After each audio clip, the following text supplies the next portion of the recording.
Good morning, Austria, or Guten Morgen, Austria.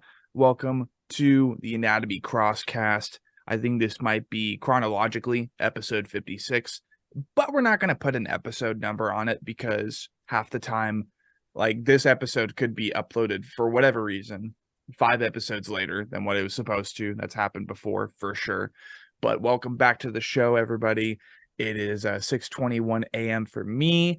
And for Thomas and Julius, it is currently 3:21 p.m. over in Austria. And John, I'm not sure where you're located. I think they said you're in the States.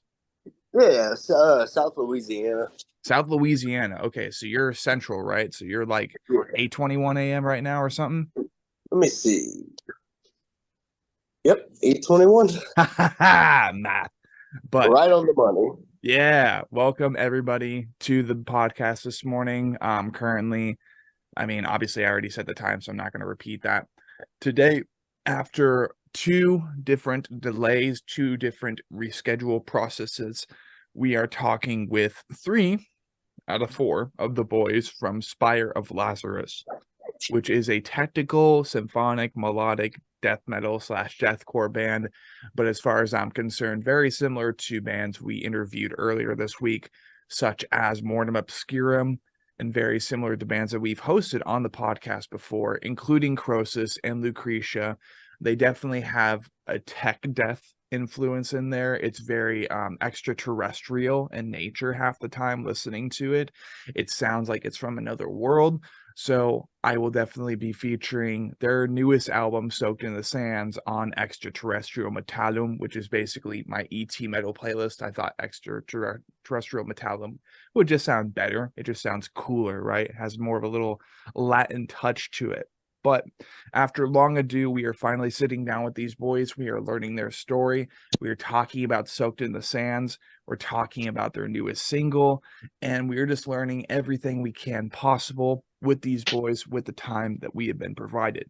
So, boys, I'm not sure if you've had the opportunity to check out any of our prior episodes. Basically, in the first half of the podcast, we'll be talking about you guys.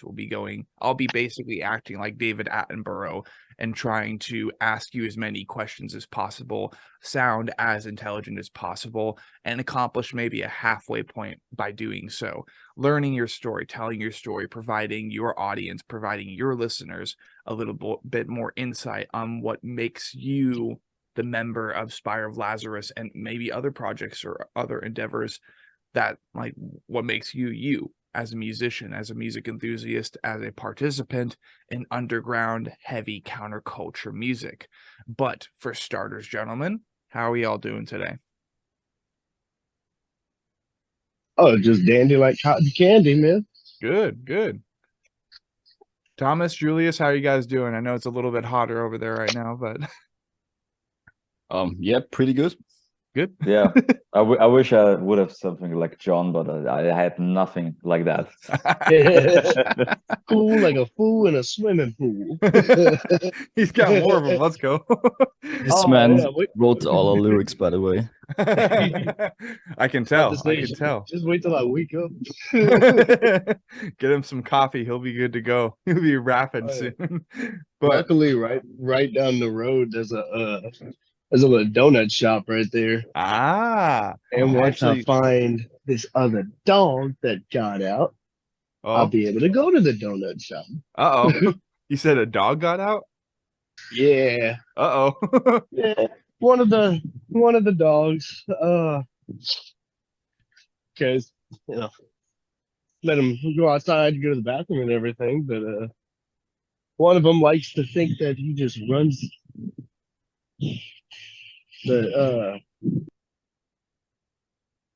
Yeah, so basically this episode will be about John's missing dog. So I can tell. That'll be the progressing plot, is seeing if he can find his dog or not. That and the journey to the donut shop. Oh yeah. I mean, dude, we've gone places before. We've definitely gone places before. I mean, dude, one of our episodes, shout out to Hunt from Hunt the Dinosaur and Sorrow Eater. Literally, the episode started with just a big fat nug of weed right next to the camera. He's like, and he pulled it back, and he just started grinding and began toking. It was so funny. But for starters, I mean, obviously, like I said, we're talking with 3 out of 4 of the guys from Spire of Lazarus, and we're just going to be going full Nat Geo head first dive into the first half of the podcast episode. I'm glad you're all doing well. I hope like it's not too unbearably hot over in Austria right now, and I do appreciate the time, the opportunity to be able to talk with you boys about your story and about Spire of Lazarus. So starting off, being that Jon is a little bit preoccupied finding his dog and preparing for the donut shop, either Thomas or Julius may go first. Basically, introduce us, tell us who you are, tell us what you do for the band, and maybe something outside of music you might be pursuing. If not, just what you do for the band, what your name is, like maybe the town that you grew up in, without providing like address and, you know, unnecessary details.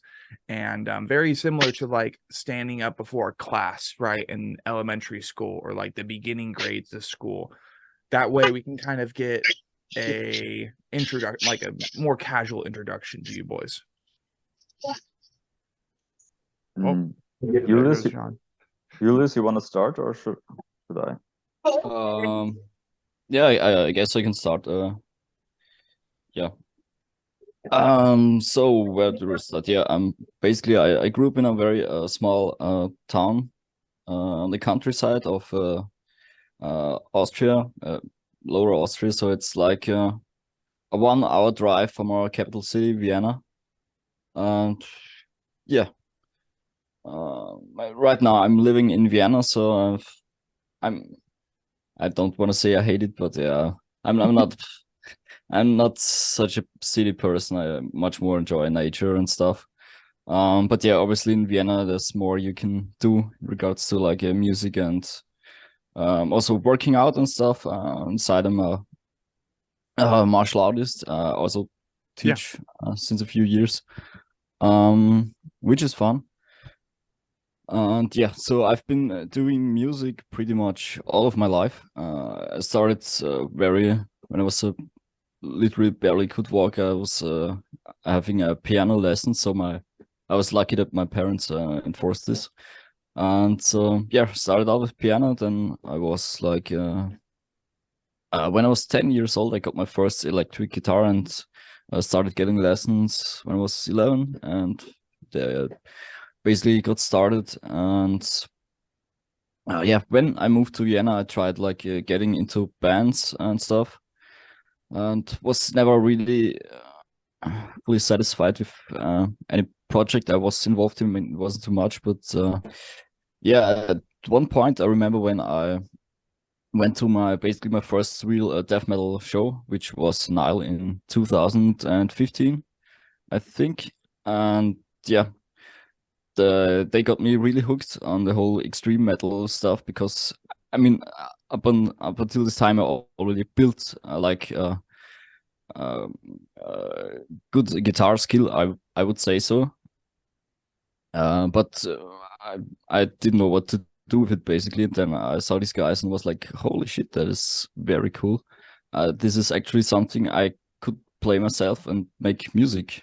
And that's when the idea started of like writing really technical music of my own, and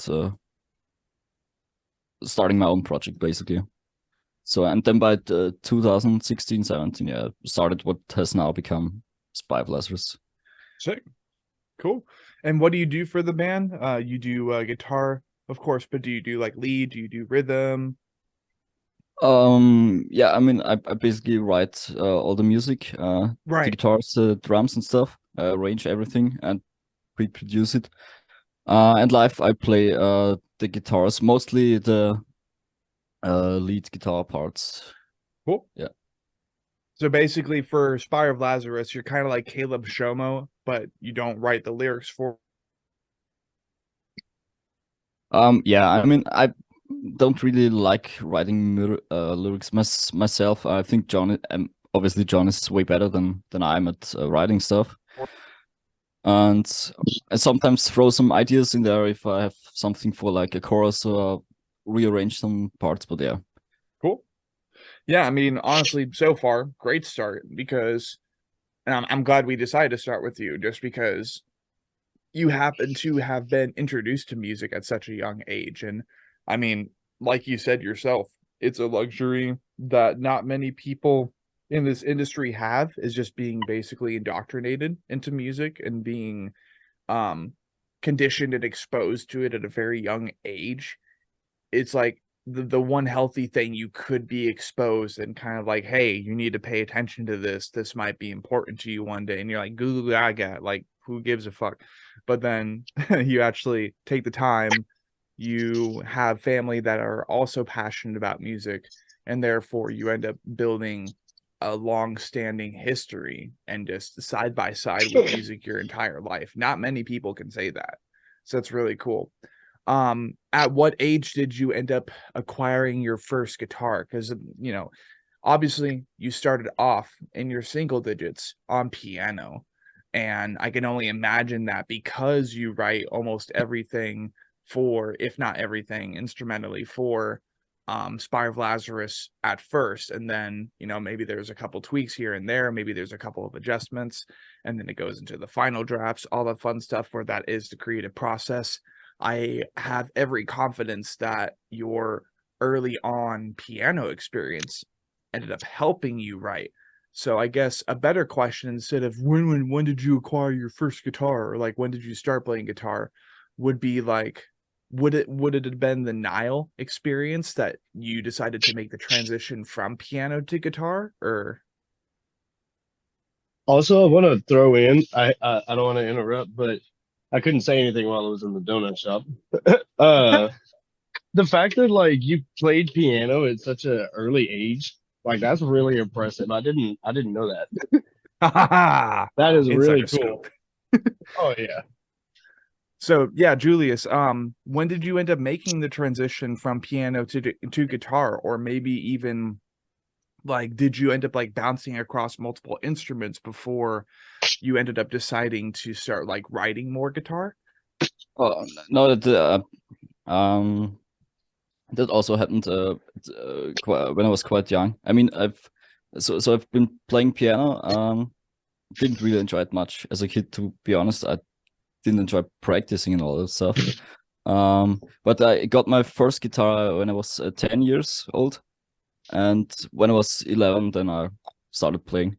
So at the first, it was obviously easier stuff, like the Smoke on the Water or something. Usual, yeah, the usual.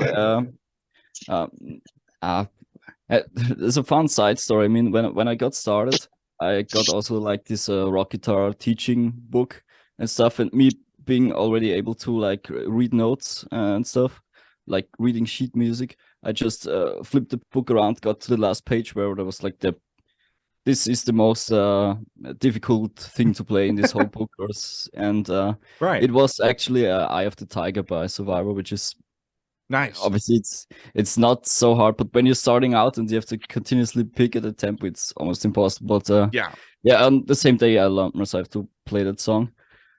So that was more or less step one. You started with that rock guitar book. You were ambitious, so you went to the very end of the book. You learned to play Eye of the Tiger, probably like 11 or 12, right? Yeah, I mean, it's fun, but it basically sums me up as a guitar player, I guess. Yep. Right. So as you were continuing to learn, you had your experience going to see Nile, right? Which is like a pretty legendary band when it comes to like, I haven't listened to them myself, I will fully admit. So I would not personally know how influential their music is. Usually on the podcast we hear about Metallica, Slipknot, like a whole bunch of new metal bands. And when it comes to the more riffy, epic stuff, like I think I've heard Dragon Force before. I've heard Archspire. There are a couple other bands, but it's difficult to keep track up to like the 56th episodes. I mean, I was always already a lot. I was listening to metal obviously before. Yeah. I mean, it started at like the same age, like 10 years old. I got into Rammstein, Metallica, all these entry level bands, I would say, and got heavier over time. And then to 15, I basically discovered death metal itself. Yeah, sweet. And how long would you say it took you to like kind of move through all those genres and get to the genre that you felt most comfortable with, or the genre that you wanted to write for, or write that you wanted to write in a cadence to the most? You know what I mean? Does that make sense? Yeah, I mean, it's an interesting question. I mean, it's so far, I mean, funnily, at the moment, I mean, since like 2020, I'm basically mostly into black metal. I pretty much don't listen to anything else since 2 years. But yeah, I mean, I never took the label of a certain genre too serious when it comes to writing my music. I mean, at least for Spire of Lazarus, my main idea at the beginning was just, okay, I wanna write music that is as exhausting to play on guitar as are the drum parts. That was the initial idea, and yeah, I don't have a certain genre in mind when I write these songs, but in the end, it will. I mean, it's my project to show off like musical proficiency and like my instrumental capabilities and stuff. So it's probably gonna sound very shreddy, and I like extreme drums and blast beats. So yeah, it works. Yeah, I think it really works. So, and yeah, more or less, maybe the question was like slightly misunderstood, but like, so you said 2020 was really like when you started to listen to the genre that you like the most, correct? That being black metal. Yeah, yes, but who knows? Maybe in, I don't know, 2 years I like different stuff. I'm not sure, but right. Yeah, I mean, starting out, obviously it was like the entry level bands like Rammstein, Metallica, and stuff. Yeah, I still very much enjoy listening to those bands, of course. But you know, it's like a pyramid. You keep building on top, and it goes into the heavier territories. Yes. So when I was in 2014, 15 around, when I moved to Vienna, it basically got out of my metalcore phase, like Killswitch Engage and Devil Drive and stuff. Still also bands I truly enjoy listening to once in a while. And yeah, then the more deathcore heavy side, like you know, the Rings of Saturn stuff. Yeah. Which was also a band I discovered and was like, oh yes, cool. Finally someone has the balls to like write this crazy buckethead guitar leads and incorporates into extreme metal. Yeah. And very much enjoyed it, yeah. Good. And that's always good to yeah, I like that you mentioned the kind of pyramid, right, that you're constantly building upon. And of course, at the very top, you have the genre that you love the most, or like the band or the album even that you love the most. And that's also something we definitely like to talk about here in the podcast session, just to like kind of learn how you are and where you are musically currently in your headspace. But then you start from that very top artist, band, album, genre, whatever, and you have all this other stuff that you've built over time that kind of helps you build your pyramid. I actually really like that. I'm going to be using that a lot more. Just like, hey, what's your freaking Illuminati pyramid of music, folks? And just like seeing what people end up describing, because that's a very good analogy. I like that. Thank you, Julius. So let's see. I personally am not a gearhead yet, right? I have a 4-string Ibanez bass guitar, and I don't even have an amp yet. I haven't had an amp in a long time. Bought a $750 amp of some sort back in like 2020, I think, when I was first living with my folks and trying to like take music seriously. And then I returned it, I think, the same day, or like maybe later sometime that week, because at the time, in reality, I couldn't afford it. I was working a grocery store job and maybe doing 23 to 32 hours per week, not even like full time. So I was like, okay, gotta take that back. So being that I don't have that much experience, what I'm trying to allude to is gear and setup and stuff. As a guitarist, as someone who writes most of the instrumentals and stuff, if not all of the instrumentals, because that's your gig. You're the Caleb Shomo of Spire of Lazarus without the lyrical work as well. And, it's not like the other boys in the band are just like, you know what, we'll play whatever you play, just pay us to tour with you. So I guess that wouldn't be as applicable of an example. But how is your current gear setup looking? What are you planning to acquire in the future? Are you comfortable with the gear that you have, whether it be your guitar, your pedals, your amps? I know there are plenty of gearheads in my audience and stuff, and probably in you guys' audience too. So what do you use currently? Are you liking it? Are you comfortable with what you have? That would be the question.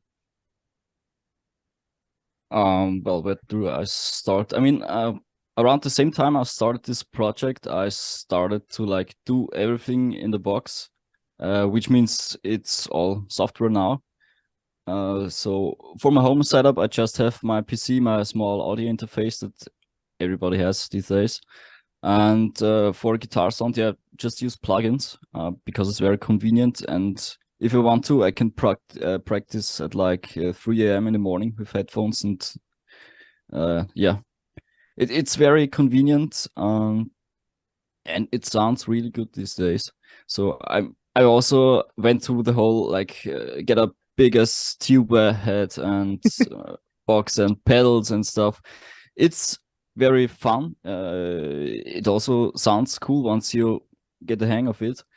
But I mean, I couldn't play with that in that small apartment. I mean, yes, right. You can't do that. And yeah, for like gigs, to carry all that stuff around is also pretty exhausting. So for live, I just built a rack and basically use the same plugins live. So just laptop session where we also have a click track and backing track stuff like samples and everything. And I also use the same plugins I use here on my PC live. Cool. Which is currently the Neural DSP 14 NTS suite. Sweet. For anybody that cares, yeah. Sounds really good. Yeah, awesome. So in other words, you don't really have that much physical equipment, right? Like major tube amps and stuff, because well, it's exhausting to carry around it. But let's see. It's exhausting to carry around, it's expensive, and for an apartment setting, not really ideal. So most of your stuff is like digital, it's in your PC. Yeah. Okay. It's also a nice way to like have the same sound live than I have at home or in the studio, basically. Exactly. It's way easier. Like a $90 plugin and you're good to go. Yeah, I can sound as good as Shadow of Intent live. Seriously. Hopefully. Right. Shout out. No, that's awesome. Let's see. So we've learned quite a bit about you. We've learned your story. We've learned how you are the man behind all of the things that aren't lyrics in Spire of Lazarus, which is always sick to see behind the scenes. So we've also learned that, very much similar to myself, you are in favor of the countryside. You are in favor of, not being in a busy city, but you understand the convenience of being in a city, the opportunities that await you there. So let's see. If it was up to you, would you like have your own place in the countryside and just be able to record everything there? Or like, are you pretty comfortable with like living in the city? If I could choose, if I had the money, I would, yeah. At the moment, I'd just like buy a small hut in the woods and just live there and record my music, and that's so yeah, definitely countryside would be a dream of mine to like own a small studio in, don't know, yeah, on a mountain and nobody else is there. That would be great. Right. No, that's fair. I'm with you on that. Like, even being considerably extroverted, right? Like the podcast being a really good example of that. I'm always willing to talk to people. I want to talk with people about their stories, about their experiences, about their history, being musicians and shit, as opposed to someone who's like, oh, I just do clickbait reactions all the time. Like, no, dude, not really a musician yet. Working on it, though. Will be one day, guaranteed. But right now it's like, I got a podcast. That's it. So I'm definitely with you on that. That's cool. And if I was in your situation too, being over in Europe, good Lord, I would love to just isolate to somewhere in the mountains, in the woods, and just have a little spot, have a whole bunch of dogs, have a family. And then when I'm not dealing with the family, when I'm not dealing with the farm or the dogs, it's like, let's get to reading a book. Let's get to writing a book. Let's get to painting some shit. Let's get to making some music, art. It's all about art. So that's awesome. As we're kind of like wrapping up your part of the People podcast, Mr. Julius, what would be 5 different artists, albums, or people that have kind of helped you forge and contribute everything that you have to Spire of Lazarus? Very interesting question. If I would list guitarists, I mean, it would be Buckethead, because all the insane craziness and stuff.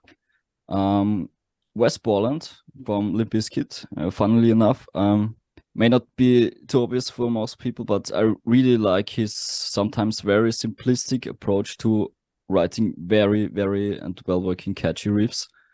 And yeah, if I'm not sure if it's obvious, but if you pay close attention, you might be hearing some influences on some of the stuff that I wrote. So Buckethead was Borland. Rusty Cooley, obviously, is like one of the shred gods, and I still remember like discovering all his videos he put on YouTube and his guitar technique stuff, and yeah, it was very, very helpful. You got 2 more. What else? 2 more. Maybe your favorite album of all time, because that's always some pressure right there. That creates diamonds right there. Yeah, I mean, I have the Master of Puppets flag on the wall hanging in front of me, and I mean, it's just a classic metal record, and it's probably the album I listened to the most ever. I mean, Shit. It's just the riffs are sick. It has 8 songs, not too much. I mean, they're long as fuck, but great songs. Right. Yeah, and it was one of the bands that got me into metal, so I guess that's to say Master of Puppets, because it's the perfect metal record. Cool. Yeah. So that's number 4. That's number 4, and that's your favorite album of all time. So like the first one, number 1, could either be like your favorite band of all time. It could be one of these boys, just like, yo, these guys actually know how to fucking be in a band, so I appreciate their efforts and shit. You know, simple stuff like that. It's always fun to hear how people prioritize certain aspects of their musical journey in the moment. Oh man, yeah, that's not easy to answer. Sorry. Yeah.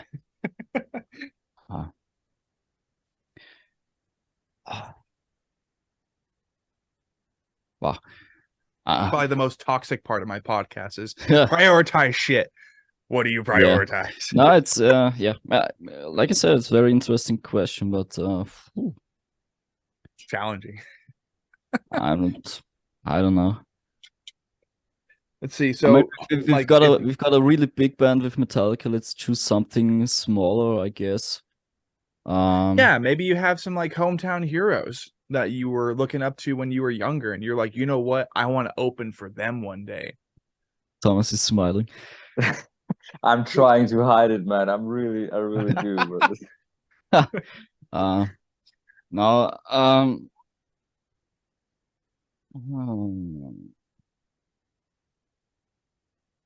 if not Metallica, do you have an alternate favorite band of all time, like a natural lineup of musicians? Because I know Buckethead is an artist very similar to Rob Zombie, but Buckethead is like, if I'm not mistaken, Buckethead is definitely more of like a solo act, right?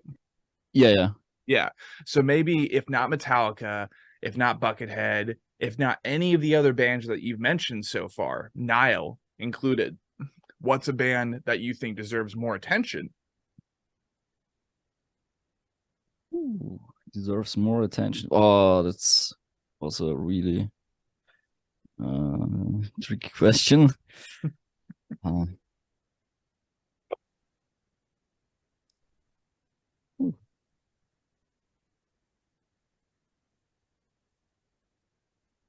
It's difficult to answer because most of the bands that come to mind already have a lot of attention that I listen to at the moment, I would say.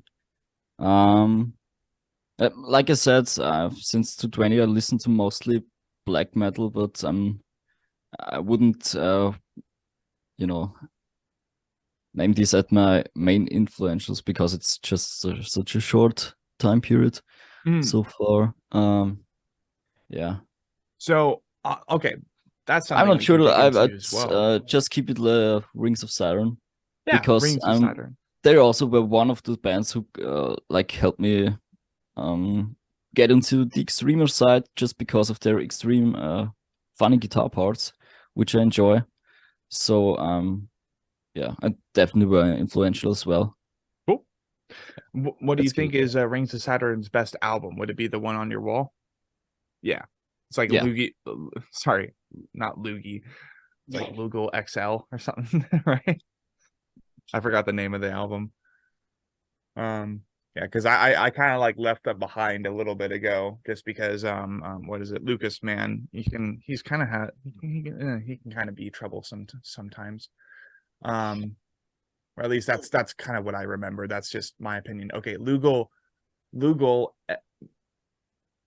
That's an I, not an N. I was about to say like Lugal Klen or something. Lugal Key N. Okay. Yeah, that's a pretty iconic record. And even if I don't like personally support Lucas Mann anymore, like I remember when that album first came out, and that was big for a lot of people, especially a lot of stoners. They go to see it there live and they're like, yo, am I getting abducted, man? Nice. But yeah, absolutely. That's a great start. And thank you, Julius, for providing your story so far, talking about some more like integral elements and talking about your early history and being introduced to piano, like a whole bunch of more like musical theory, really, like just more musically sophisticated, musically educated, right, from an early age. So thank you for telling your story so far, and we hope to learn more as time progresses and possibly in future podcast sessions, or even just as this session progresses. All right, John, it's your turn, buddy. Being that you have acquired the donuts, you've chambered through the donuts since you last spoke. Did you end up finding your dog? Oh yeah. Okay. What he does is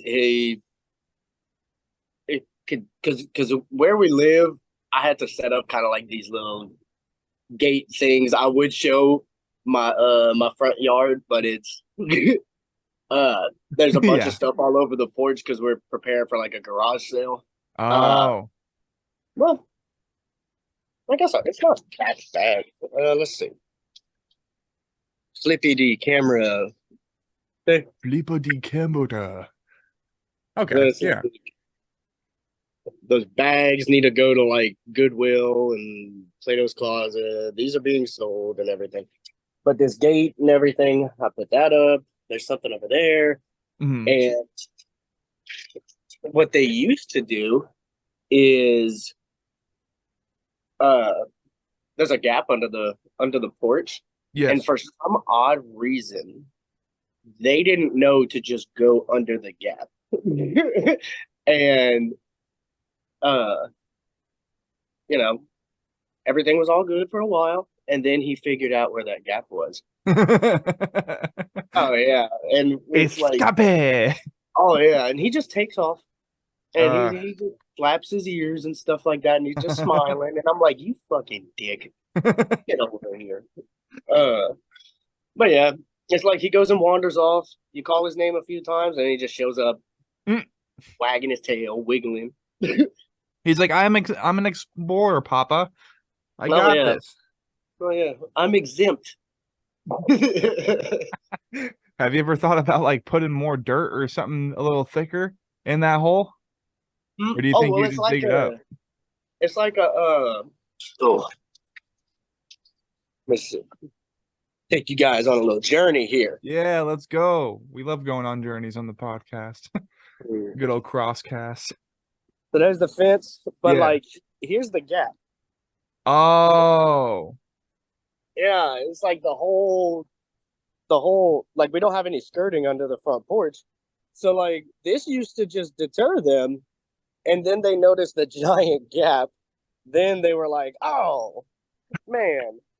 I think the first thing I would recommend is probably like chicken wiring or something, but yeah. See, I wanted to do that a while back. There's a bunch of stuff I wanted to do to this place, but it's just not your place. Yeah, no, we're it's a rental. Yeah, not to get into politics, but yeah, it's a rental. We're saving up and trying to do things with our credit and everything like that to be able to eventually get into our own house. There you go. Because between my fiance and I, we had 2 little girls.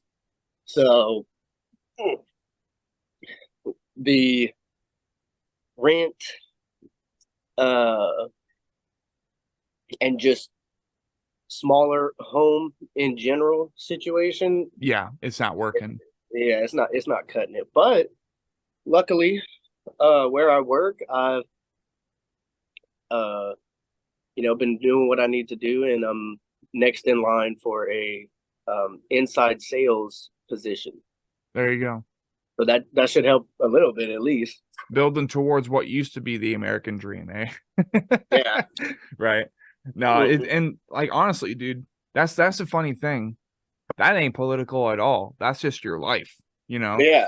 That's a little bit more personal. That's a little bit more real. That ain't political. So you're good, man. Don't even worry about it. But Jon, as we are now enacting frontman syndrome temporarily, we're going to go ahead and tell your story, let the people know about you. I mean, even just checking over on your Spotify real quick while we're at it, because I mean, hell, I grabbed a golden eagle chai from Dutch because I'm like, yo, you know what? We need to get into that golden mode, you know? Yeah, I even have the lights golden and crown magnetar, baby. Like, let's go. But currently, you guys are sitting at 8,532 monthly listeners on Spotify, and that's just on Spotify. So we got quite a few people to provide insight for. And now, with Sandevistan releasing earlier this year, March 3rd, 2023, I'm definitely glad that we decided to have you guys sit down with us, talk about your stories and shit. But Jon, your turn, buddy. Let's go ahead and learn about what makes the Vocalist of Spire of Lazarus who they are. Obviously, you kind of already provided us a little hint at what you're doing outside of music, which is cool. You're establishing a career for yourself. You're trying to carve your future out of time and space. So how did all this start as far as you getting into music? What got you into music, whether it be bands, people, or genres, maybe even certain experiences in real life? Like, let's go ahead and get to know how you ended up becoming the Vocalist of Spire of Lazarus from the very beginning. Let's see, from the very beginning. Okay. The big bang of you being a vocalist. When my mom met my dad, they got groovy and they had Jon. That's right. Dog. It's so weird. It's so weird to think about. And it's like, in science we learned like, yeah, this is how babies are made, and I'm like, oh shit. It fucked me up a little bit, man. I'm not gonna lie. But usually it does. Yeah, like I went to public schools a lot, and public schools in Louisiana specifically, you kind of learn about that very, very early on. So by the time they actually teach it and you're in what, 4th grade, maybe 5th grade, you done learned all of it by 1st and 2nd because of like, kids being kids. Right. But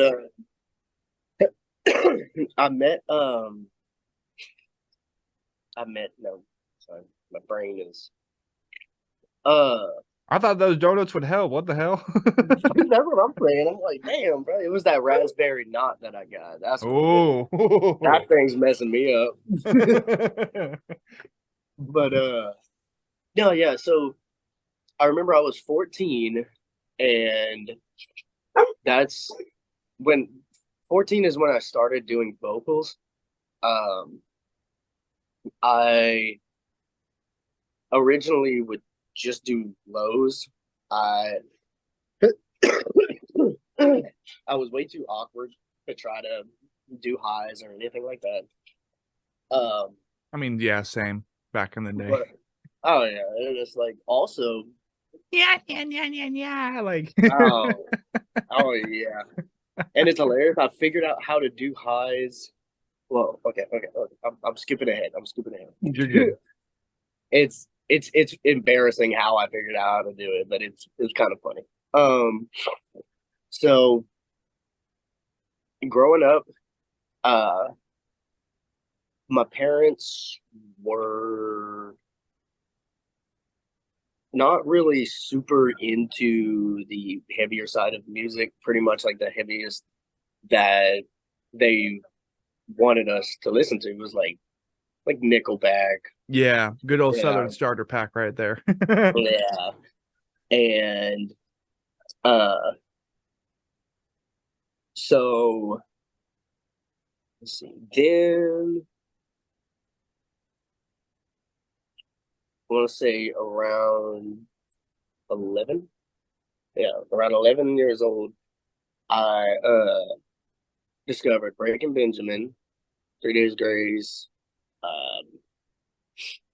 Disturbed, all those, what's it called? The Divorced Dad Rock. Yep. Divorced Dad Rock. I love it. I discovered those, and then, of course, that was a gateway into Slipknot and things just a little bit heavier. And I guess just over time, it progressed, and then I found out, I scrolled past the artwork for This Is Exile by Whitechapel, and I saw it and I was like, that is very cool looking. Let me go click it. And I originally clicked it just to look at the artwork, but it was on YouTube, so I'm hearing the audio and I'm like, okay, now this is cool. This is really cool. This is what I was looking for. And kind of just snowballed from there to Suicide Silence, Chelsea Grin, Carn Effects, things like that. And I remember what I wanted to learn how to do vocals. So I started watching. There was like 2 little vocal tutorials or whatever. I can't remember the 2 people's names, but I know one was I'm sure y'all heard of him, Kevin Bivens. He's I'm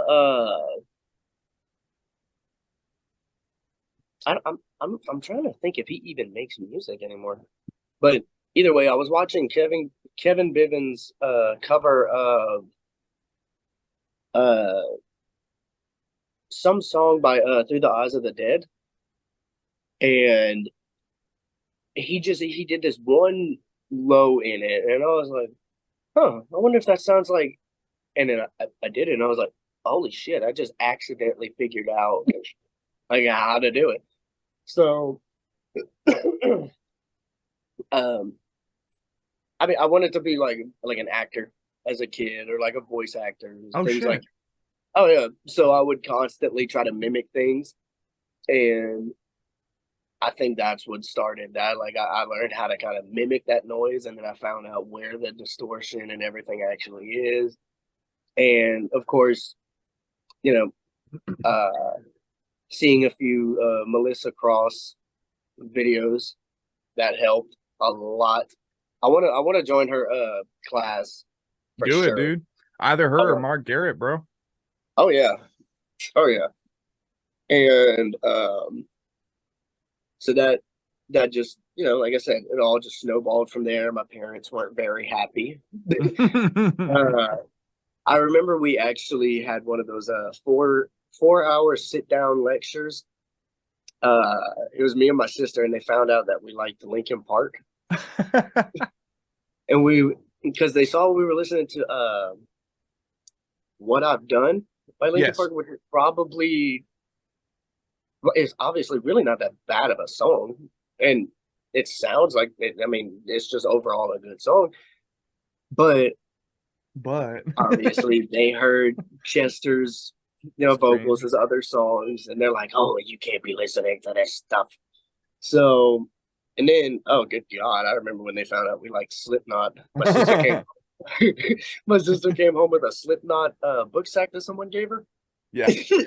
And then they were like, John, oh yeah. And they said,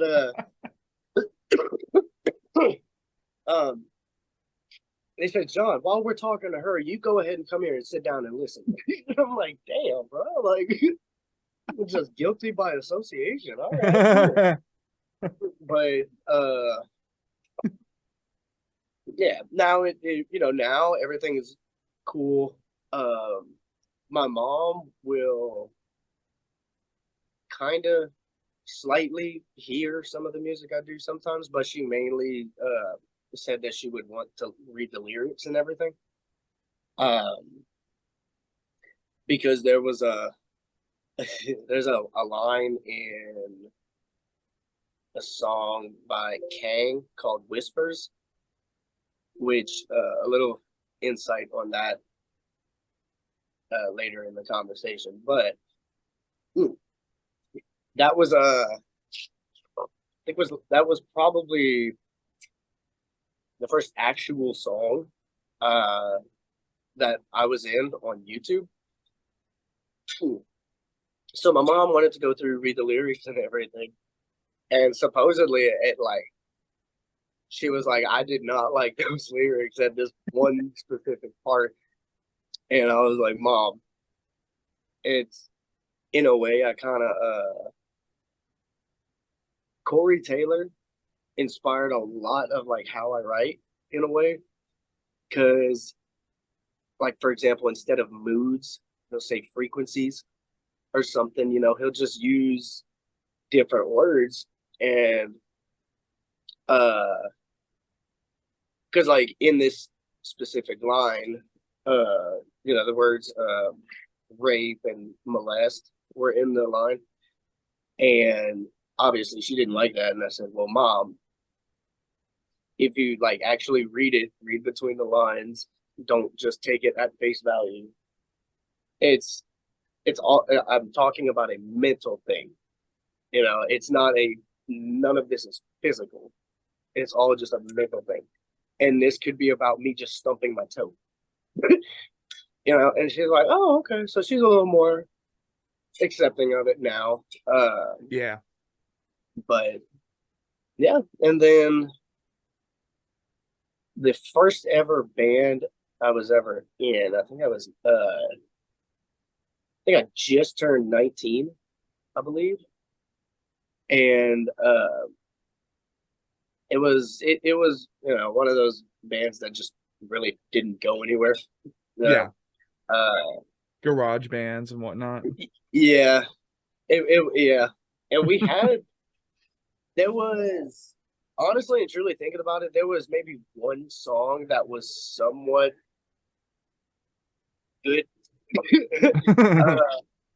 And you know, it didn't work out. But what ended up happening is the band broke up for like, I want to say a month, then got back together, and you know, they had a new thing going and everything. And that band later turned out to be devoured by plagues.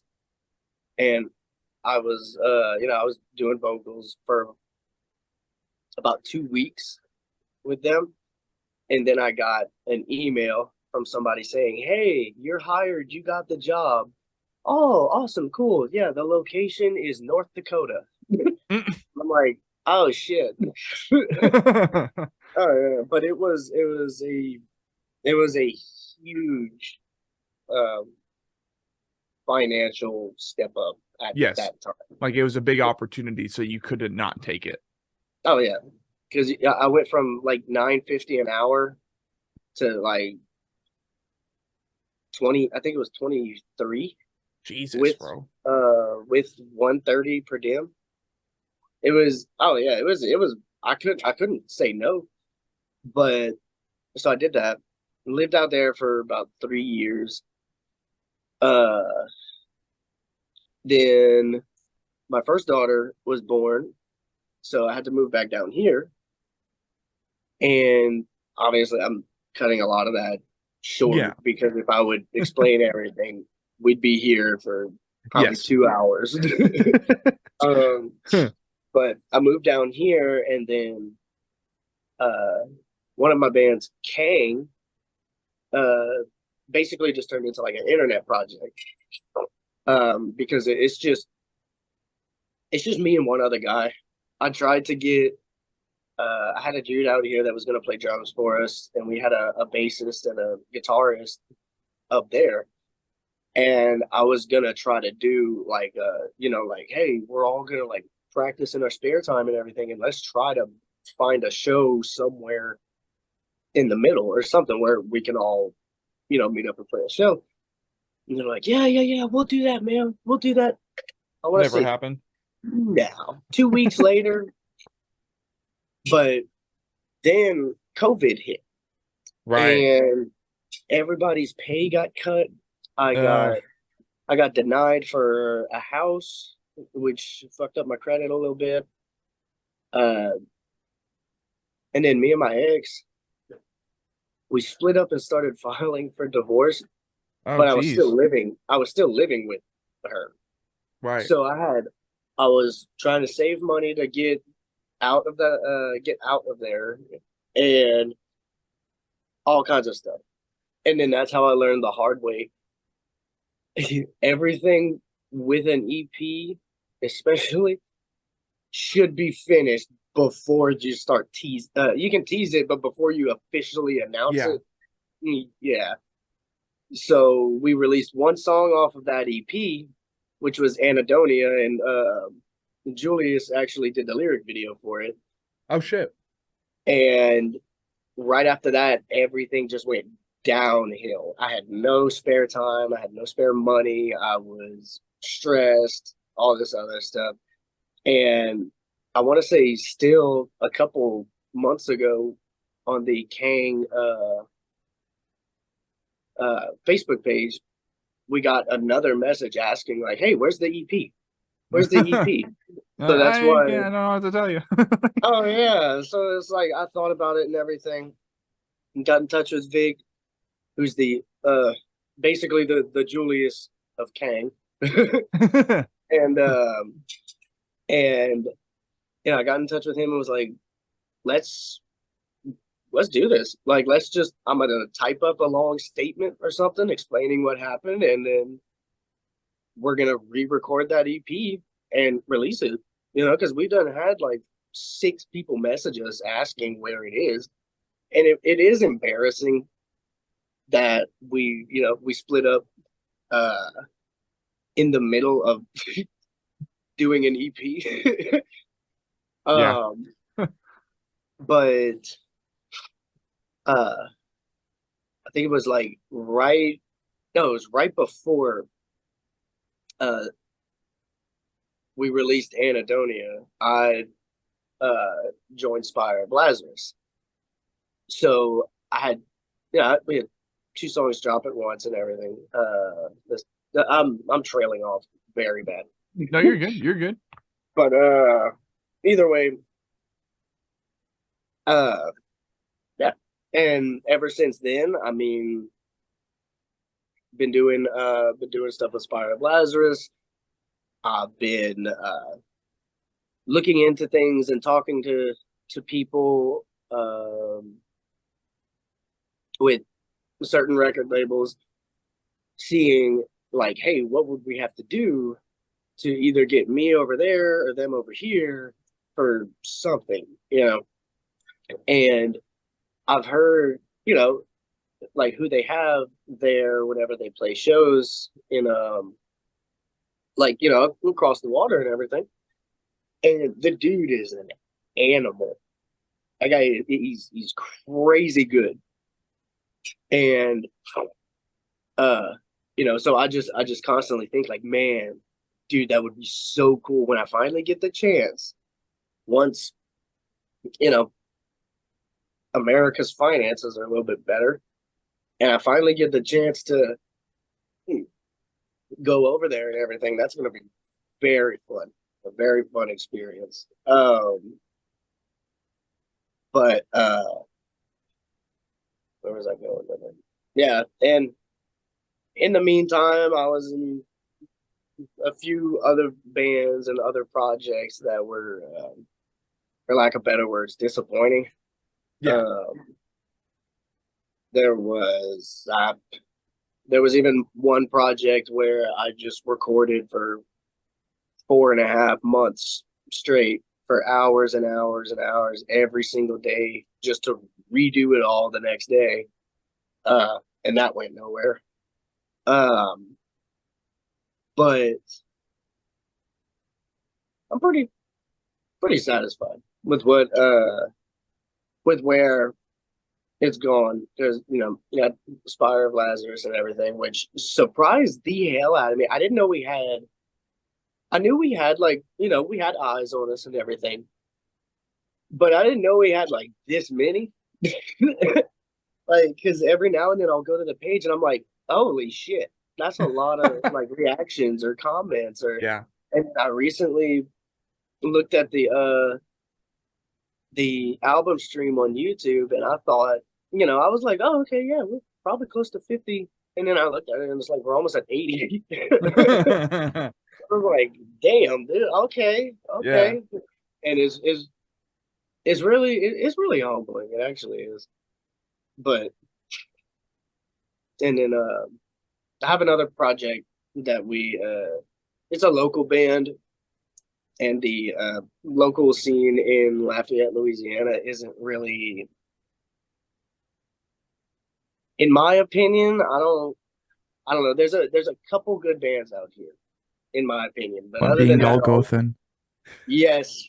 Yeah. I actually Also Jai and Jarek from Golgothan, they practice at the same storage unit that we practice at. See, we've had them on the podcast before, or at least I've had them on the show. They're really cool people. That's what tripped me out so Julius sent me for that the intro thing. Yeah. Julius sent me the one that Jai did. Yes. And I was like, immediately, as soon as I saw that, I was like, holy shit. Like, I was just talking to this dude like the other day. That dude, he's another one that's like, he's incredibly talented. He plays guitar, does vocals, drums. Oh, Jai does? Oh yeah. Oh shit. I think he just built his own studio, actually. He does that. He does a lot of video editing and oh fuck, okay. Oh yeah, and Jarek, it's almost like he's trying to like pave his way into being like an actor, pretty much. Oh yeah, all of them are they're very really cool people. But yeah, pretty much, other than Golgothan, I'm not trying to disparage the other bands in this area. It's just not really my personal cup of tea. Yeah. I think the only band that I've seen that I like from Louisiana so far is Raise the Death Toll, in which I only happen to listen to them because of their feature track with Jai from Golgothan. So definitely trying to network with as many bands over there as possible. So you definitely let me know if you see any diamonds in the rough, in the swampy rough that you see. Gloomkeeper. That's another one. Jai did a feature with them as well, and like as per usual, he didn't disappoint. And it's cool with Raise the Death Toll. They had my buddy Aaron, who Devoured by Plagues, when I moved to North Dakota, he replaced me. And he and I are really, really good friends. He's actually he's actually gonna go become an ordained minister for me and my fiance's wedding. Oh shit. Oh yeah. So, but he did he did some work with Raise the Death Toll on a song a while back, where I think Raise the Death Toll did a song featuring like a bunch of different vocalists in Louisiana. Okay. Yeah, and Raise the Death Toll's old guitarist. He's a good buddy of mine. Every now and then we it sounds funny, we sound like kids, but like we go and ride bikes. Yeah. But gotcha. Like we go and with our mom's permissions, we go and we'll ride to like Morgan City or whatever, which is about an hour and a half, 2 hours away. Just enjoy the road. But it's really it blew my mind seeing them on here. Yeah, hell yeah. And I mean, that's really the hope, is like even one day with the new bands that we have on. Like this happened with the previous episode. We interviewed a band called Heirs of Hatred from Madrid, Spain. And there seems to be a lot of bands coming out of Madrid, Spain, including Bone Carver, which was basically our Madrid, Spain debut. And now I'm trying to get Counteract. I'm trying to get 13 Blood Promises. And I'm going to continue bugging Mankind Grief appropriately until they're like, okay, yeah, well, come on. Because a lot of great bands from Spain, but even Heirs of Hatred, they're like, well, yeah, we love the show because we saw that you did a session with To Obey a Tyrant from the UK, or they saw the session that we did with Bone Carver, and I'm like, that's the fucking goal, baby. You know us because of bands that you listen to, and then these other bands, because they see these episodes, they're like, we want to jump on, and just continues on to eternity, really, because there are actually millions of bands on the podcast, and it always scratches my brain when we're not able to do at least a session every week. I'm like, yo, there are actually millions of bands. Like, what am I doing wrong?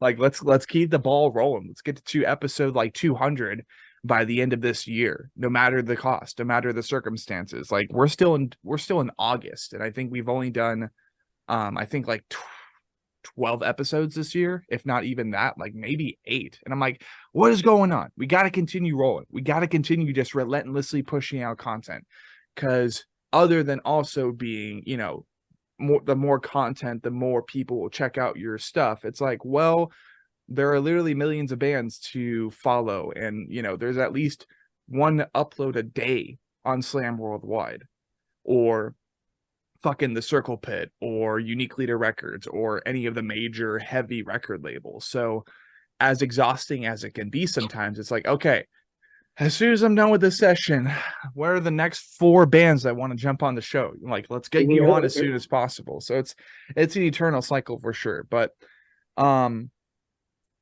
let's see. We've taken quite a chunk of time to like kind of learn about your story as a vocalist, learn where you've been, learn about Sometimes I just get to yapping. No, you're fine. You're fine. It makes it, the way I see it, even if it takes longer to get a story fleshed out, that also makes it to where the podcast is better for like road trips and shit. And therefore, another goal of the podcast is without dragging it out too much, right? Drag it out just enough.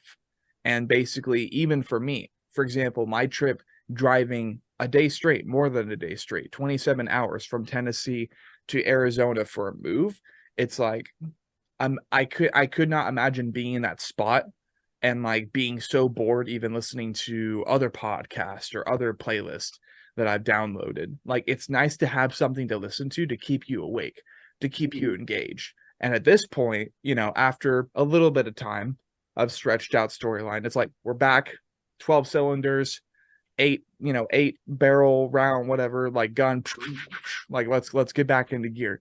So ultimately, we've learned quite a bit about you, Mr. Jon. We've learned about your participation in the scene, your connection to other bands that we've had on or other band, I guess, single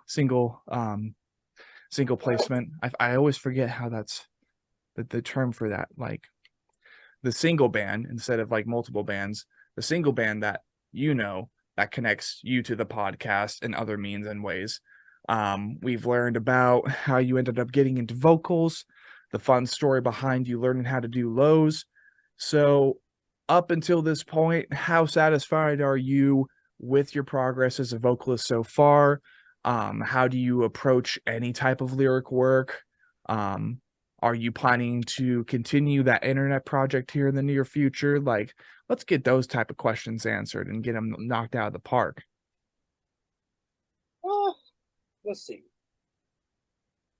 So,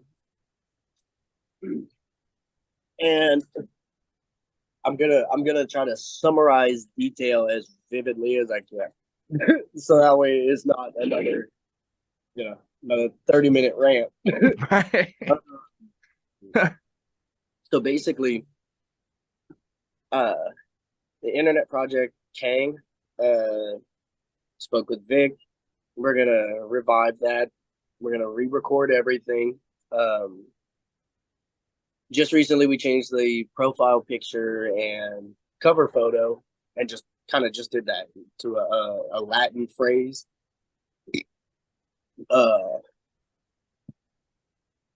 And I forgot what the phrase even was. The translation. Oh yeah, because it's like what is it? Mistakes kept in the dark soon come to light, or something like that. That's still cool. And like it would be us explaining like, hey, look, this is what happened. Life just happened. We learned a valuable lesson. We had to learn the hard and, in my opinion, embarrassing way. But yeah. Nonetheless, you learned a lesson. We are blind without our failures, after all. Oh, yeah. So that's all we did was change the profile picture, and I started re-recording the record a little bit. I've been busy with classes for work, but which is good. So so there's that, and next one, lyrical content. Yeah. So I'm into a lot of I don't like the term creepypastas because that just sounds weird. I like short, surreal horror stories. There we go. Specifically anything by like Elias Withrow.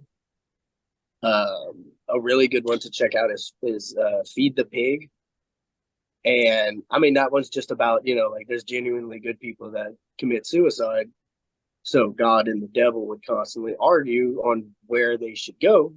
And so they created this, basically a really fucked up place called the Black Farm.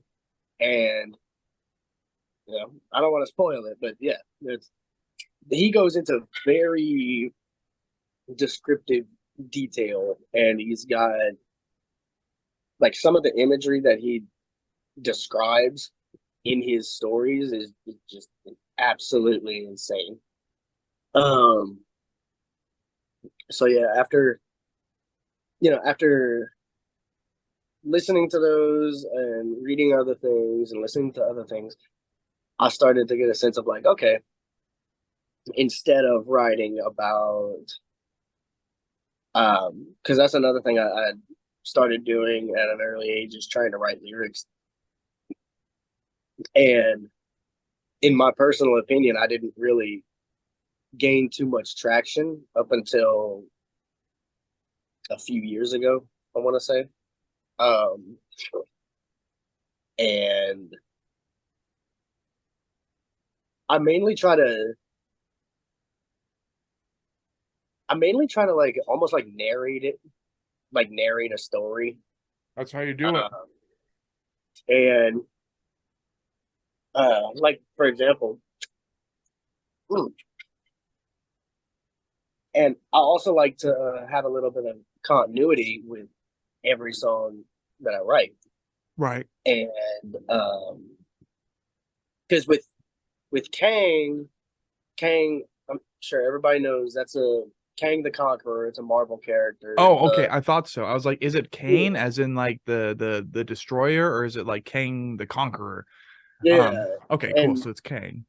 So that namesake was inspired by Vic, and he, like, thought wise, he took it to a whole new level, to where Kang was actually almost in a certain way his apology and explanation to his previous band, the Dead of Broken, which, like, I remember they would play shows with like Oceano, a few other well-known names, and I thought meeting him for the first time, oh, he's just blowing smoke or whatever.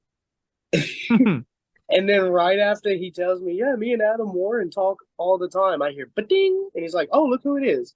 And it was Adam Warren messaging him like, hey, what you doing? Like, I was like, wait, what? Okay. So so with Kang and Marvel and everything like that, Marvel has a lot of continuity, and just with like even just tiny little details, like, apparently there was something Captain America drew in the first picture. I mean, in the first movie, and then like the last Captain America movie or whatever, you see the drawing in a frame on his desk or something. So I somewhat did the same thing for with Spire of Lazarus. The first song I did with them was Soldier of Sand, and Warrior Within, reading between the lines, the lyrical content is a part 2 of that, in a certain sense, because I've had somebody message me and they were like, hey, you never played Warrior Within, have you? And I was like, what you mean? And they're like, dude, the lyrics don't really match up. And I said, I mean, you're correct. And then I explained it to them like that, and they're like, oh, okay, actually, wow, that makes a hell of a lot of sense. I'm like, yeah. So I try to have a little continuity, and there's a lot of times where I get writer's block, or I'll look at people who I think are really good lyricists, like Ben from Shadow of Intent. Dude from, I don't know his name, but the dude from Spire. I don't know his name either. Being able to, because that's another thing I learned is, like, I used to think chopping was just saying something really fast, and it's like, no, it's all kinds of other shit just to be able to, with words, and as quick as he can do it, it blows my fucking mind. Oh yeah. Him, it's gonna sound not corny, but, and I know they've blown up a lot lately, but Will Ramos and Vessel from Sleep Token, because Will Ramos, I remember hearing about him a long time ago. I think like a little bit, I was watching some of his covers a little bit before he joined Awaken Providence. And, every now and then I would hear his original songs and everything. I'm like, oh, okay. So I always kind of knew he was going to like pop up somewhere and people were going to give him the recognition and everything. And Sleep Token, when I first found out about them, it was like 2016, maybe 2017. I don't know. I just remember the video that I watched. I think it had like 10,000 views, maybe, and now they've got millions of views and everything. But right, his lyrical content, especially after Take Me Back to Eden, there's so much like packed into it. Yeah. And everybody's coming up with all these theories and everything like that. And it's like, it's crazy. So I'm just enjoying it. Yeah. No, it's always like, even if they are like Sleep Token and Lorna Shore, for example, even if they are the main talk of the community right now as far as like where they are going musically, and now, for example, when it's not Lorna Shore and Sleep Token, it's Bad Omens, and now my favorite band of all time, Silent Planet, is getting their Bad Omens moment. I'm like, fuck yes, dude, because Silent Planet, dude, is the reason, because again, favorite band of all time, they're the reason for my first tattoo, which is not even finished yet. I love my tattoo so much. Yes, sir. I love my piece, and it's not even finished yet. I'm planning to get it finished either this November or December. But dude, they're the reason I found out about so much stuff, including Operation Paperclip and all these like deep rooted conspiracies. Because when the End began, their 2018 album, it talks about the invasion of Guernica. It talks about us bringing the Nazi scientists back after World War II to do Operation Bell and all these other like behind the scenes, like just very spooky conspiracy thingies. And then, I mean, Everything Was Sound over time, which is their 2016 record, I learned that when Everything Was Sound is about the golden ratio as well as mental disorders. And then The Night God Slept is just recollecting upon history, including a story of a French woman who was hiding from the Nazis. Her home burned to the floor. Her entire family died. And then she emerged from what is it? She emerged from a field of like corn, right? Like how they usually do it out here, the farmland. You get it yourself nestled in there, and nobody can find you. She had to hide out in the fields and wait for her family to burn to the ground along with her old home, and like Tiny Hands, Au Revoir, off of The Night That God Slept, or The Night That God Slept. That's about her. And I don't know, they're just such a big band for me, and it's cool to appreciate bands having those moments. That's what I was trying to get to. So that just means that you're a part of the community, you're a part of the numbers, right? A part of the masses that helped get them to that point, as far as I'm concerned, especially if you're able to legitimately appreciate their music and not just be like, wow, this band's popping off, I wonder what the hype's about, and then you listen to them. It's like, no, you've been listening to Sleep Token since 2016. Take some pride in that, for sure. But I think a question that I definitely have to ask, and I think more or less we got your lyrical approach, we got that covered. We know that you are also participating in a side project, and you're trying to revive a side project called Kang. So I definitely hope to hear more from that in the future. Definitely link me that when the time comes. I think it's about time that we go ahead and collect your 5 different characters that help you contribute everything that you do vocally and lyrically to Spire of Lazarus, whether it be inspirational people, artists, albums, and all that fun stuff. Take it away, sir. Drum roll. Let's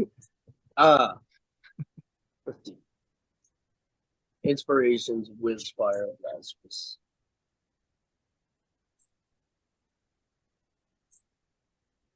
Elias Withrow. I try to practice the vivid storytelling. I get this a lot, but I mean, it's true. Ben from Shadow of Intent, a lot of his vocal range and how diverse he can get. Yeah, his vocal spectrum. That inspired a lot for this for this project, especially.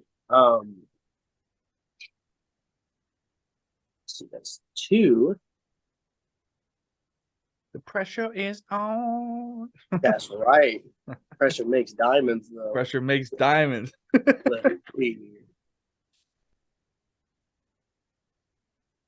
Enough pressure can create a diamond, and that's an Architect's reference. One of the best metalcore albums of all time. Holy hell. Oh, and there's certain movies and shows like Cabinet of Curiosities. Ooh, okay. Things like that. I've never heard of that before, but I like the title already. Oh yeah, and H.P. Lovecraft. That's another person alongside Elias Withrow. Let's see. All right, so that's 3. Also, I'm not meaning to interrupt you, so you can definitely continue brainstorming. I didn't realize that today was the 7-year anniversary of Tom Searle of Architects passing away. Oh, damn, really? Yep. Just got that on Twitter, on my Twitter feed because of the State of the Scene podcast, but I'm like, oops. Mentioned in holy hell. Oops. I'm done too, bud. Just with the government. Anyways. Oh, and like a bunch of other people, I'm sure. Mitch Lucker from Suicide Silence. And it not because he passed away or whatever. I mean, I met, I'm not gonna say who, but I met someone that, like, they heard about Mitch Lucker dying, looked into Suicide Silence, bought tickets to the memorial show, went, and all this other stuff. And after that, like a few years later, he just forgot about Suicide Silence. And it's like, dude, that major investment.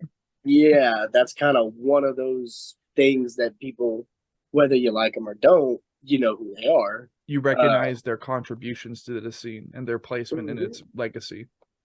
Oh yeah, just like there's a few other bands that a lot of people, most people look up to when it comes to metal and everything like that. Right. That I personally, I don't like how they sound at all. Yeah. But I have respect for that because obviously they know who they are and they don't know who Jon Nellis is yet. So, so I believe that's 3 or 4. I think that's 3. 3. Okay.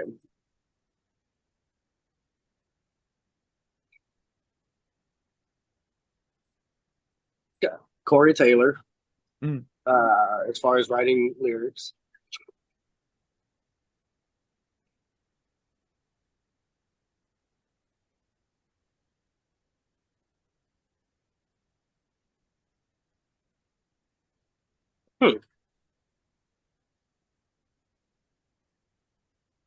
Man, I didn't know I'd have this much trouble. I probably should have wrote all this stuff down before. I mean, I should probably just send scripted questions to all of my podcast guests from here on out. That way they have some time to fucking process the questions. Because I get it, man. It's an ambush, but like that's also kind of the sadistic fun of it. And that's again why the same way I mentioned it earlier with Julius. It's probably the most toxic part or aspect of the podcast, but at the same time, it's not like I'm fucking outing people in your life or some shit. It's like drama. Like, no, we ain't about that. It's like Ayo, I saw the mention. Live on the Anatomy Crush Cash. Man, I can't. Maybe what's your favorite album of all time? Favorite album of all time? Yeah. The people need to know.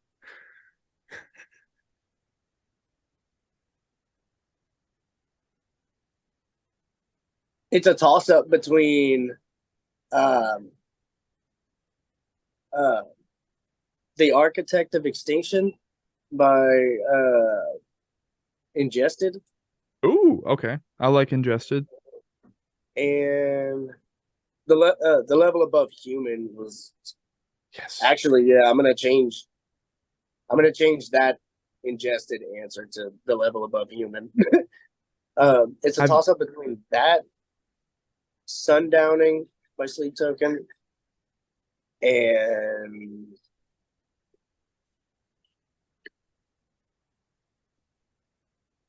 Honestly, it's probably just it's a toss up between those two. Cool. All right. Well, we've acquired your 5 characters, Mr. Nellis. Thank you for contributing to the podcast, telling your story, providing your listeners a little bit more insight on what you do. And we will be needing you later to go ahead and dig under the skin of Soaked into the Sand, so don't go anywhere.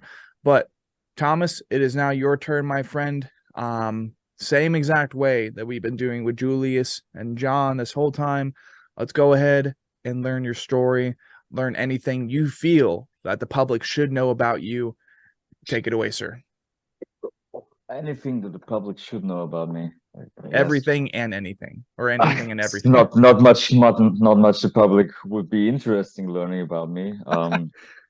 No, it's like I have a similar story to I think many people. I guess all of the bass players I've ever met have the same origin story as me. They just couldn't cut it as a guitarist, so they changed strings. No, it's not quite that. It's like I've learned to play classical guitar when I was a younger age. I played this weird instrument when I was little, or when I was about 7 or so. I played this weird instrument in school, which is called a melodica. I think it was popular in Austria in the 90s. It's like a mix of a flute and a fucking piano.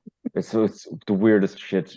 And a lot of kids played it, but I never really liked it. And my great uncle got me into playing guitar. He was a guitarist for like blues and stuff in the 60s, and he got me into playing guitar. And in school I learned to play classical guitar, like really classical guitar, and that just, I don't know, sat very well with me. I always liked it, I always enjoyed it. And when I joined the school band, they already had a few guitarists lined up and no one for the bass. So since I thought the technique was very similar to Spanish guitar, which I've already learned, it wasn't that hard to switch from playing Spanish guitar and the finger picking to getting a more, I don't know, powerful finger technique for bass. Actually, it always felt very similar to me. Spanish guitar and flamenco playing and bass. So this is where I got into the bass game. I never really got into playing electric guitar as far as metal goes, because I've always was more interested in playing bass in that genre. And yeah, so I stayed with classic guitar and picked up the bass for funk and pop and metal and all these sorts of things. Yeah, I got into metal through like the new metal bands like Limp Bizkit and Linkin Park, and like it's very basic starter package, Linkin Park and Limp Bizkit. Okay. I still respect those two bands. I mean, Limp Bizkit more than Linkin Park, but hey, that's a plot twist right there, dude. You're like, well, I was into starter packs too. I'm like, well, you were into Linkin Park or you were into Limp Bizkit more than you were Linkin Park. And like, there are so many hundreds of starter pack bands, you know what I mean? Yeah, Limp Bizkit has a fantastic bass player, as well as I mean, Korn, Wes Borland, their guitarists. Like Korn and Limp Bizkit were basically very influential in my upbringing in metal bass. Having seen, sorry to interrupt, but having seen both bands live already, they're both insanely good live bands. Yeah. So yeah, exactly. Yeah. And you just great musicians. Yeah, you can hear the bass live as well. So that was, for me, that it was influential. Like, okay, if you're going to play bass in a metal band, you gotta do stuff like this, I guess. And so yeah, very good live bands, both of them. And when I got into Metallica, that was basically it. I got Metallica, I got the Black Album. Didn't enter through Master of Puppets. I got into them through the Black Album, and continued the journey on. Like, played bass more and more, got into more aggressive and faster bands. I discovered a few power metal bands that I really liked, and I liked this fast playing that they had, and I never wanted to quit playing with fingers, so I always continued trying to play this with fingers. And at some point it was just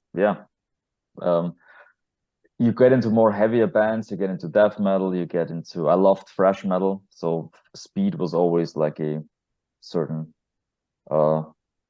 thing that I liked. I mean, speed in playing fast, not speed in Motorhead speed. But yeah, so that was it basically. And at some point, I was like Julius went to Nile, I went to see Cataclysm, and then later on I saw a bunch of death metal bands, also black metal bands. So I was like, they are so fast and advanced. And when I got to see the technical death metal bands and more progressive shit, I was like, okay, this is the way to go. Basically, it's like it always spoke to me. If like I want to do something more extreme, something more challenging, and then that's just it.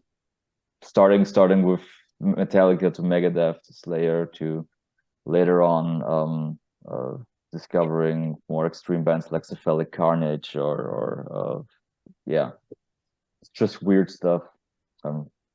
Weird like stuff that you love. Weird stuff that I love, like it's.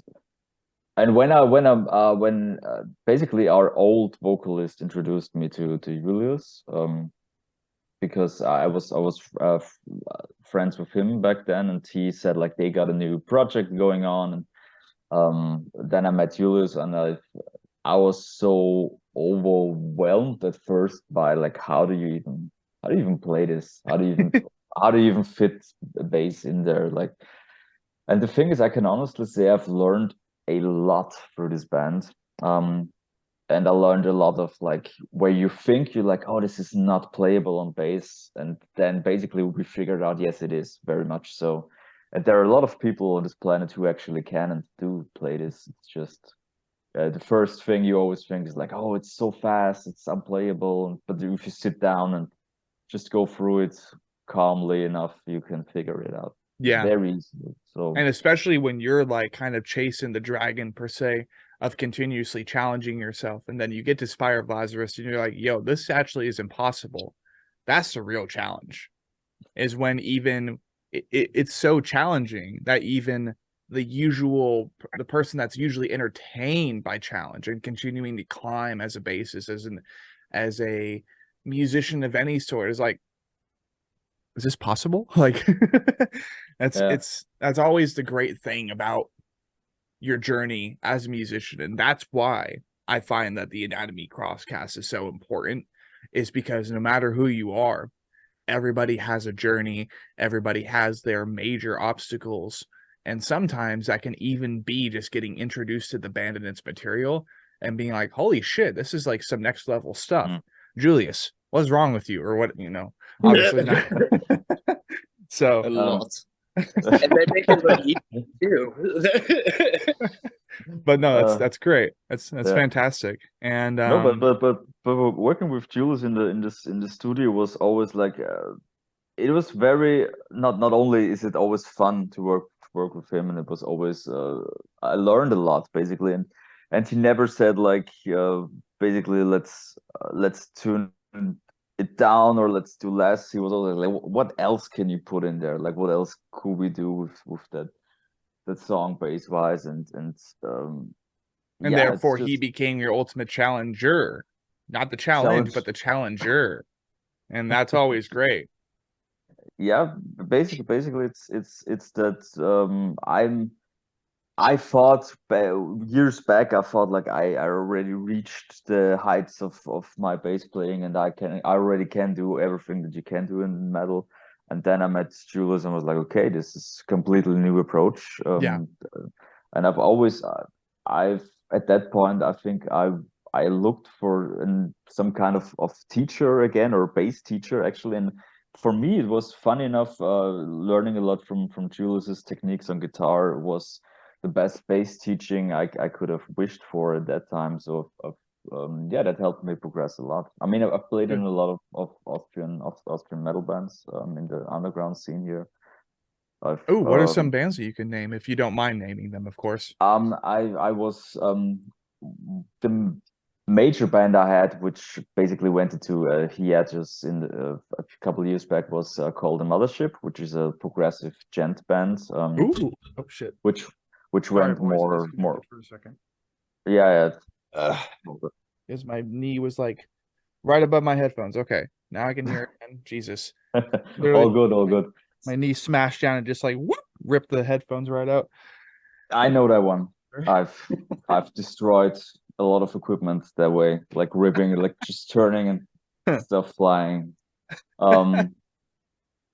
Yeah, so basically Cold Mothership was more of like a Meshuggah meets Tezzeret. Nah, I don't want to say Tezzeret. Tezzeret is way too good of a band to be copied, but like Meshuggah meets yeah, progressive metal gent, that sort of thing. And I currently also play in another more like a fresh metal band called Black Inhale. I've played in lots of different bands in Austria that don't even exist anymore, I think. Which is like people start bands and then things just don't continue. This is what I also like about Spire, is that it never quits, and Julius also never quits. Just like there is no backing down. There's no compromise. He can't settle. Yeah. But that also just will continue to make Spire of Lazarus better with time. You know. Yeah, which I mean, a lot of people ask, for example, about the name change that we had, and I've seen a lot of bands just quit because they didn't like the name or the logo anymore. And where I always was like, why don't you just change it? Why don't you just continue? And why does it have to be a complete new project with new people? And so it's like about the continuity of things, and I've yeah, I enjoyed playing in all of the bands, but like Spire was definitely the most consistent, challenging in a way of like it always gets more extreme, and I've liked that. Yeah, I absolutely do. So yeah. I don't want to interrupt, but like I'm still here. I'm just getting some chores done. Okay, no problem, bud. You keep on doing your thing. I'm like, why did he disappear though? But yeah, that's great. Yeah, so that's basically the shortcut for my story. I've I've done music since I've been 12 or so, 11. And I mean, I played, as I said, like I played in school, like, and sang, of course, but really started doing stuff with music when I was 11. 12. Cool. And you got the guitar that your uncle ended up giving you, whether that was like a guitar or a bass guitar, that was around that same time too, when you were like 11 or 12, correct? Oh, he basically didn't give me a guitar, or did he? No, he didn't give me a guitar, but he taught me to play the guitar. Oh, so he taught me to. He later on. Now I have one of his guitars. There was a long story, but I kind of rescued it and brought it to a good friend of mine who basically restored it, brought it back to life. There were a lot of work to do with that, so I have one like a blues jazz guitar, like very old, from a company I've never seen. Like it's called Phil. Like it's literally called Phil. As in the name Phil?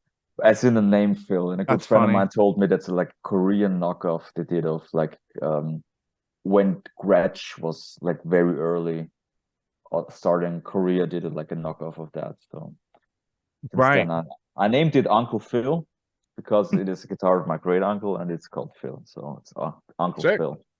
So yeah. This is the Lord. Yeah, this is No, the first bass, funny enough, I got from a friend of my parents who is a huge Metallica fan. And he also gave me a shirt from Donington from 95 with it that he didn't. So I have visited Donington 95 in spirit because I have the t-shirt. And I used to go on Metallica concerts with that t-shirt and just, yeah, like people would freak out, like, "Wow, you've been to Donington?" I was like, "No." He says, "I wish, I wish." Yeah. Yeah. So that's basically my thing with cool.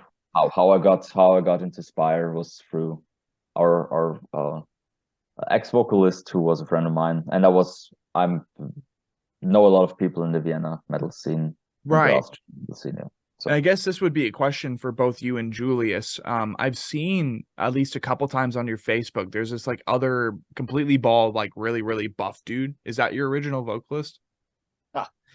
No, but yeah, a good way to mention him. Yeah, he's gonna be our new vocalist for live stuff, right? Because obviously Jon is in the US and flying is expensive. Yes. And we're just not big enough yet to like really like over the world international stuff. I mean, who is these days? So yeah, obviously we had to look for a dude in Europe to be able to play some live shows in the future, hopefully. So yeah, he's also from Austria. He's Yevgen Usatenko, and yeah. Technically a very good vocalist. He also has a deathcore band called Dreaded Presence. Ooh, okay. Just you can check them out there. I'm not so much into deathcore anymore. For me, it sounds a bit like a Shadow of Intent, that direction, like orchestral samples and stuff. Cool. So yeah, maybe you can interview him too sometime. But yeah. Cool dude, has his stuff down, his technique, and hopefully is gonna destroy the stage with us soon, and yeah, be able to represent Jon's parts correctly. I've definitely, it's always interesting seeing how bands decide to navigate through those types of obstacles, because you have bands like Infinite Annihilator where they're simply an internet band. I don't think anybody will ever see them live, right? And then you have other bands like Within Destruction, to where they're down to 3 members. They'll usually stick to 3 members. And for example, if Luca, the drummer, if his like ankle, knee, or whatever, something in his legs breaks, or if he has like a sprained wrist, they'll just have like the drums as backing tracks. Or if Rook, the vocalist, is not able to do vocals, they'll just have his vocals on a backing track, and it'll be like Howie Fang, the guitarist, the main guitarist, and then Luca. And I'm like, huh. Like, simplest way I can put it is interesting. Because when it comes to a live setting, of course, you want to have all roles fulfilled. So yeah, definitely it's a different take on just overcoming that obstacle, is just having another vocalist jump in and do his best to cover for Jon. But I do wish you guys the best, and I hope that everything works out concerning that variable, concerning that that answer to the question, right? That call to arms, and also just having someone else participate in the band too, participate in the live setting, even if it's just for that. Like, good on you guys. It's important to make sure to have a plan for situations like that. But Thomas, if anything. Yeah, I think we played with Within Destruction when they didn't have their drummer on tour, right? Wasn't that the gig that we played with them in Vienna? Shit. Well, was that I'm when they're not sure, but every time I saw them, he played his drum parts. Okay. So, okay, then. But yeah, I've heard the story too of his ankle breaking and then having the kicks as backing tracks with. Yeah. To be honest, I think it's not the worst solution. I mean, I don't know. I would still be happier to see them like this instead of them just canceling. No, I advocate for that completely. I think it's better to provide solutions like that instead of just like not showing up. And that's exactly how they feel too. It's like, well, if my foot's broken, then I'm not exactly going to break it even more trying to do these like quadruple blast beats, but at least I'll still be there, and I'll have my big old meaty arms to like do the toms and everything else on a drum kit. So like, It's sure. I mean, it's always better than just simply not showing up. I mean, I was Friday. I was at a festival in Austria, and I saw this band over here. Misturbing is Icelandic black metal. Okay. And yeah, they were missing one guitarist on stage, so they only had one guitar. I'm not sure why, but yeah. And yeah, of course, it probably didn't sound as cool as with two guitars. I mean, one playing the leads, and for black metal, you need on the chords, the bass for everything. But I mean, it still was a cool show, and it was cool enough for me to actually buy a shirt from them. So I mean, it's way better than they would have just canceled. Agreed. Absolutely. Better to be there than not at all, So Thomas, as we're continuing to learn a little bit about you and your gear setup, same way I asked Julius earlier, because more likely than not, compared to the vocalist who just usually does a mic, unless they are also doing contributions in studio in the creative process to writing guitar riffs, writing bass parts, making sure the bass parts, for example, have just enough bang, bang, bang, like Seinfeld in there or whatever. What is your current gear setup? Are you satisfied? And if you are not satisfied with your current gear setup, and if you use physical gear, what are some of the things you're hoping to acquire in the near future to keep improving your setup? At the moment, I'm having a physical pedal board actually. Like it's a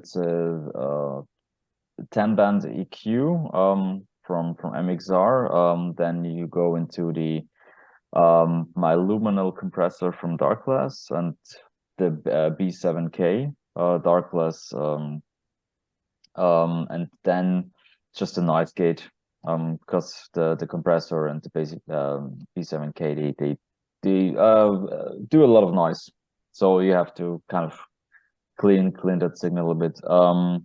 I have amps. I have a Mesa Boogie Carbine 3, but the thing is, like, this thing is heavy, and it's heavy to carry, and it's not necessary for club shows, for example, because what the fuck am I going to do with that? I'm not playing I don't know, Wacken. So there is not even a box who can challenge that amp. It was just, I bought it, and I'm still happy that I bought it because it has a lot of power.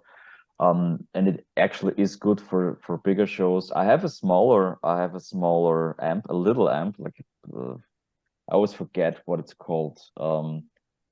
I literally always a Trace Elliot, a small Trace Elliot for $300, and it suffices to go into to put your signal into the box and do it like that.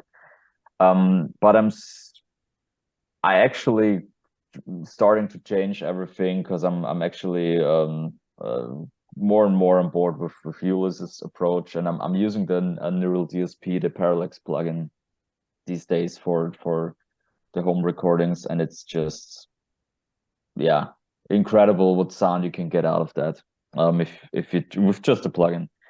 And I will be basically changing the whole thing to the Quad Cortex from Neural DSP, which is basically just a digital pedal board that gives you a huge amount of sounds and stuff. So, but for now, I'm still happy with my sound with the pedal board. It's still a great sound, and I paid good money for the pedals. So the pedal board is way easier to carry than the amp and everything. So yeah.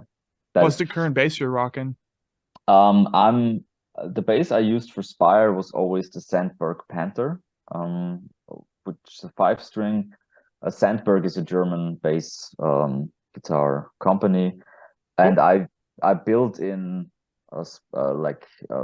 pickups. A good friend of mine, Lucas Gutt in Vienna, he built in pickups, like special pickups that mimic EMG pickups, basically. Just I had him do the pickups, and he also did another bass for me, and I love the bass to death. And it's if you look closely, the pickups have the Diablo 2 Deckard Cain Stay a While and Listen Diablo front imprinted on them. So yeah.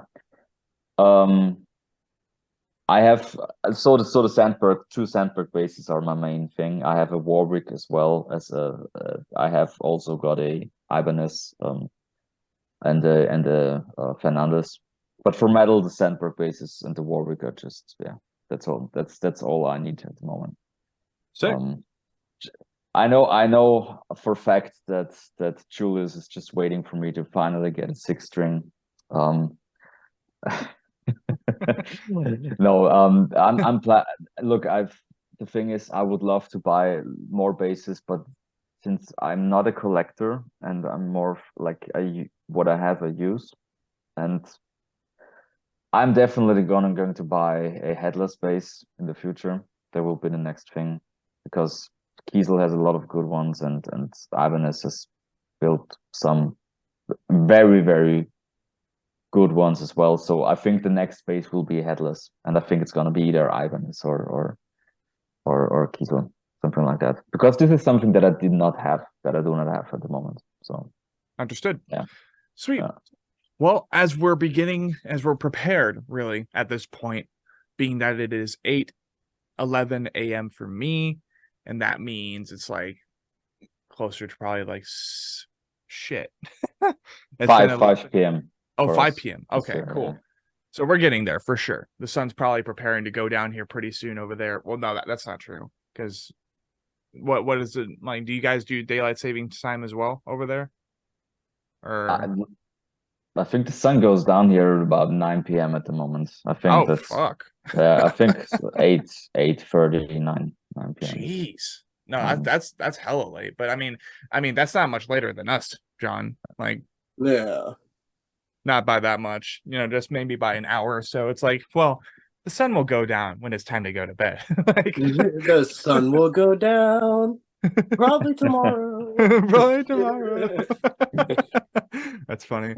Well, Thomas, if anything, as we're prepared to wrap up the first half of the podcast session, or like the first part, really, not the first half, because that would mean that most likely this would be a 3 or even like 4 hour long podcast session. I was just about to ask you like this. Yeah. Like if I need to get another coffee if this is the first half. I gotta say, this is an enjoyable podcast though. Like, I appreciate that. Sean is already doing laundry and stuff, so so he's just navigating through his day while we're doing the show. Well, just wait till I do the dishes. That's when it gets really crazy. We'll be seeing an entire day from John at this point. Oh yeah, I think I get a GoPro. Oh yeah, a GoPro. Fucking Jon Nellis POV on the crosscast. Let's go. That's right, man. But I'd face it the opposite way, so people would only see behind me. Angle it down enough on accident, you're like, "Oh, John, you're caked up back there, bro." That's right. Be like, man, that's all the squats I've been trying to do. I try to get my high kick like Julius, and it doesn't work. So I just try to pick the squats. Oh yeah. Well, Thomas, let's go ahead and grab 5 characters off of you the same way I did with John and Julius, and then we'll go ahead and descend into the second part of the podcast. It would be really embarrassing if I didn't have them together by now, because I've had since John and Julius were thrown into the fire, I had a lot of time to think. So yeah, for me, the 5 characters were like, first of all, I think it would be Jason Newsted from Metallica. Okay.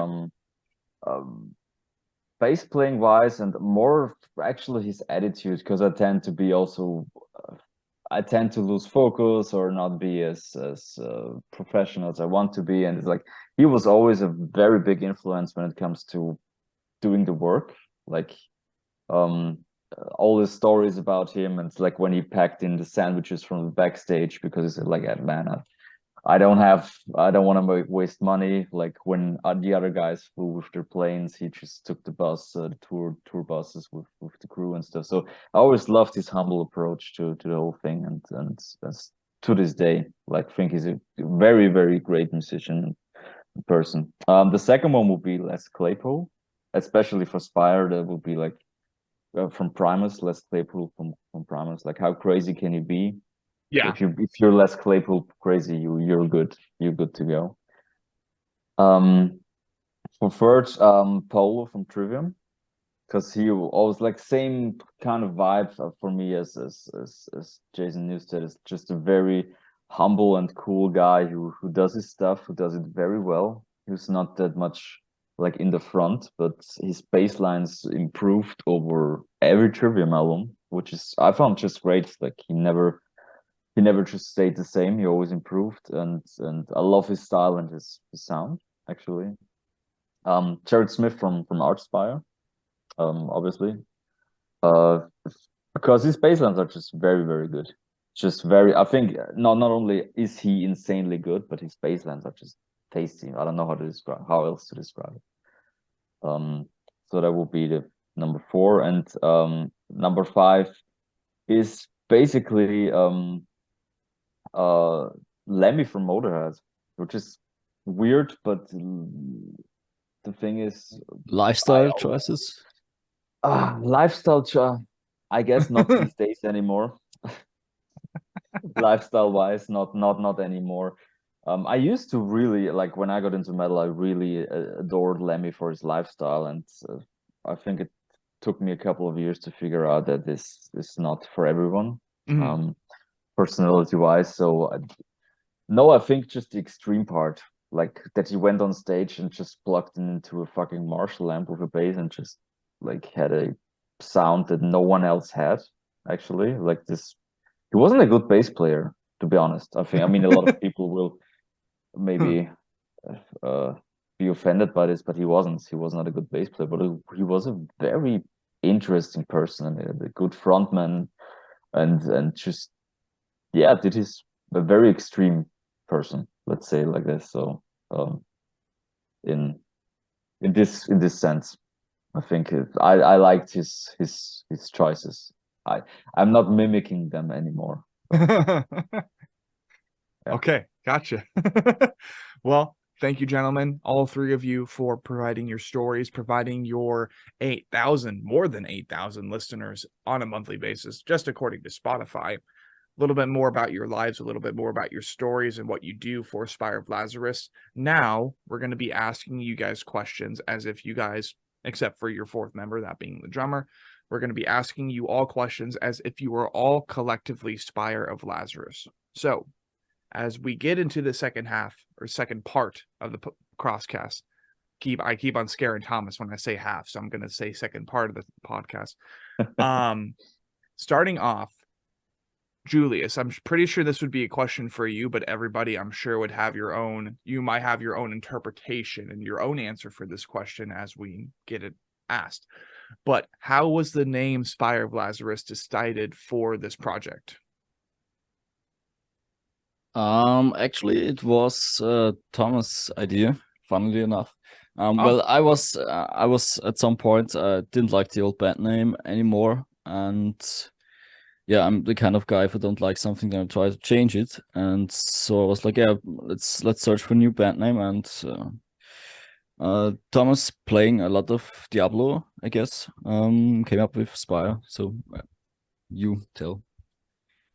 Yeah, I've played a lot of played a lot of Diablo, and I just basically went through what could be a cool name, and there is this one object in Diablo 2 which is called the Spire of Lazarus, which is like an evil mage. Yes, Lazarus was an evil mage in the Diablo story, and the item is just freaking cool and very rare. So yeah, I thought that would be kind of sounds cool, and Julius was on board with it, so we took it. And may I ask what the original band project name was? It was called Damn. It was called what? Damn. Damn? Like damn, son. Basically, written with a Y. Yes, it was because I mean this project started not too seriously, I guess. And I think it was the first vocalist, Christian. His idea was, it was his idea, the name, I think. Yeah, but I know then we were like two full-length albums into this whole thing, and it was like maybe I want to name it like something a bit more serious, or I don't know. I just didn't enjoy it anymore. So yeah, changed it. Yeah. Okay. Cool. Yeah. And that provides a little bit more background, even if it's like not a full haiku or stanza worth of lore. It's like, well, it correlates with the video game. There are plenty of bands who do that same thing. And if not that, there are bands like Brand of Sacrifice from Toronto, Canada, who got their name from Berserk and the Brand of Sacrifice that was on the branded ones' necks. And therefore their fans are also the branded ones. And it just correlates really well into what they do for their band, even though they seem to be departing from their Berserk oriented theme with the Between Death and Dreams EP. Don't know, can't confirm, but it's always great to see bands like that find inspiration from culture and find inspiration from video games and just alternate narratives that don't exactly and directly coincide with what they plan to create or what they have created so far. So that's really cool. Next question, and this would definitely be for everybody. Obviously, more or less, Jon answered this question earlier when he was talking about how he writes lyrical material for Spire of Lazarus, which is more like a narrative thing. And that's kind of how he does his lyric writing in general. So to Thomas and Julius and Jon, if you have like more to provide upon your answer, or if you were meaning to correct that per se, who knows? What is the most important thing to you boys when it comes to writing any of the material so far or new material for Spire of Lazarus?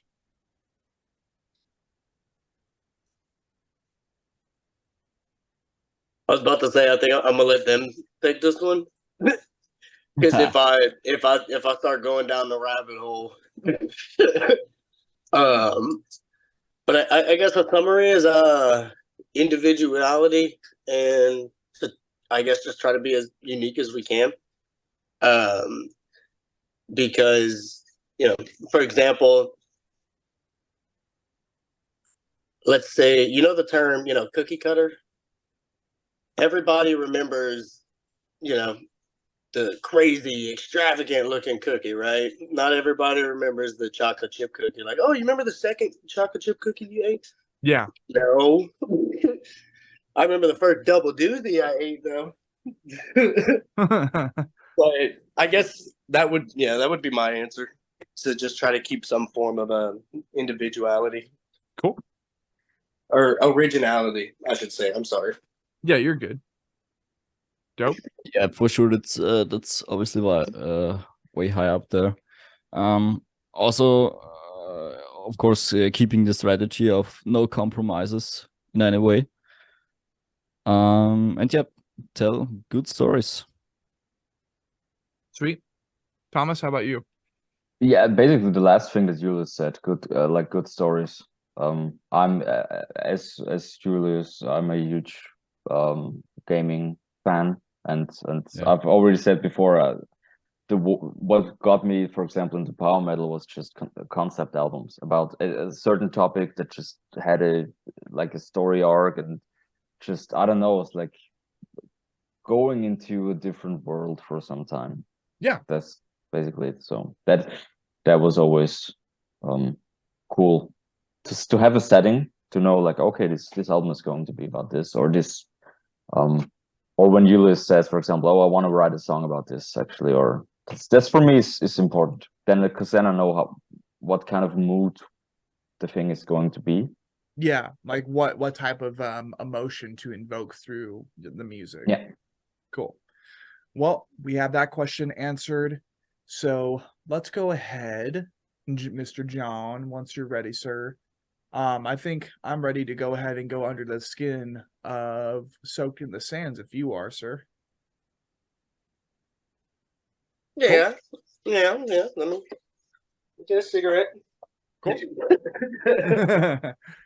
So let me get a smoke. This is going to be a conversation. Well, I'm going to try to attack it from like a smart angle, just so that way,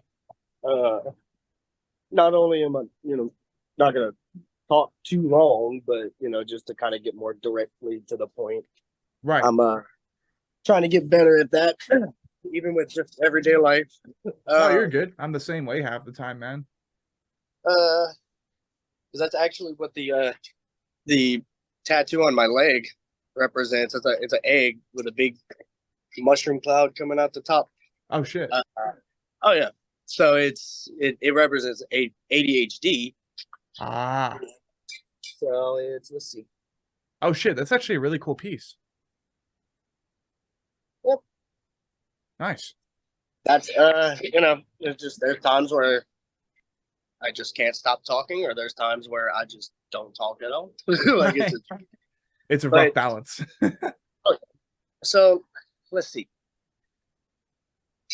Starting off, I think a great way to start, and this is how I've been starting it recently. I kind of try to get you guys in a scenario, in a mindset, and just like an imaginary scenario. Going into a library, you find a book with the album cover of Soaked in the Sands on the front. The logo is not even there, but it says Soaked in the Sands. You're like, okay, what is this about? Maybe pretend you're not even you. You're just a random person seeing this book. You have the credentials of all 4 of you boys on it. So you pick up the book. You're like, okay, there's a weird, like, demonic dude. There seems to be almost like a Middle Eastern looking town or city going on here. And the Soaked in the Sands thing too, that kind of has a correlation. There seems to be some type of monogram on the floor in the middle of this very, very open complex. So you turn it around, you look at the back, and well, every book has a summary on the back to introduce you to the narrative and provide you a sample. So when you turn this book over, when you turn Soaked in the Sands on its back end and you see this little stanza, to you, what would it say? What would be a good stanza to put there?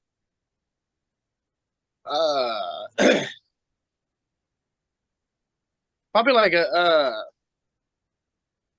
in a weird way, almost like an interdimensional leap through various points of time. Because I mean, each song, it's kind of describing different points of time, and then I mean, the like Sands of Time is referenced, I believe, twice, as well as the dagger and all kinds of other stuff. And so, like, it all started with Soldier of Sand.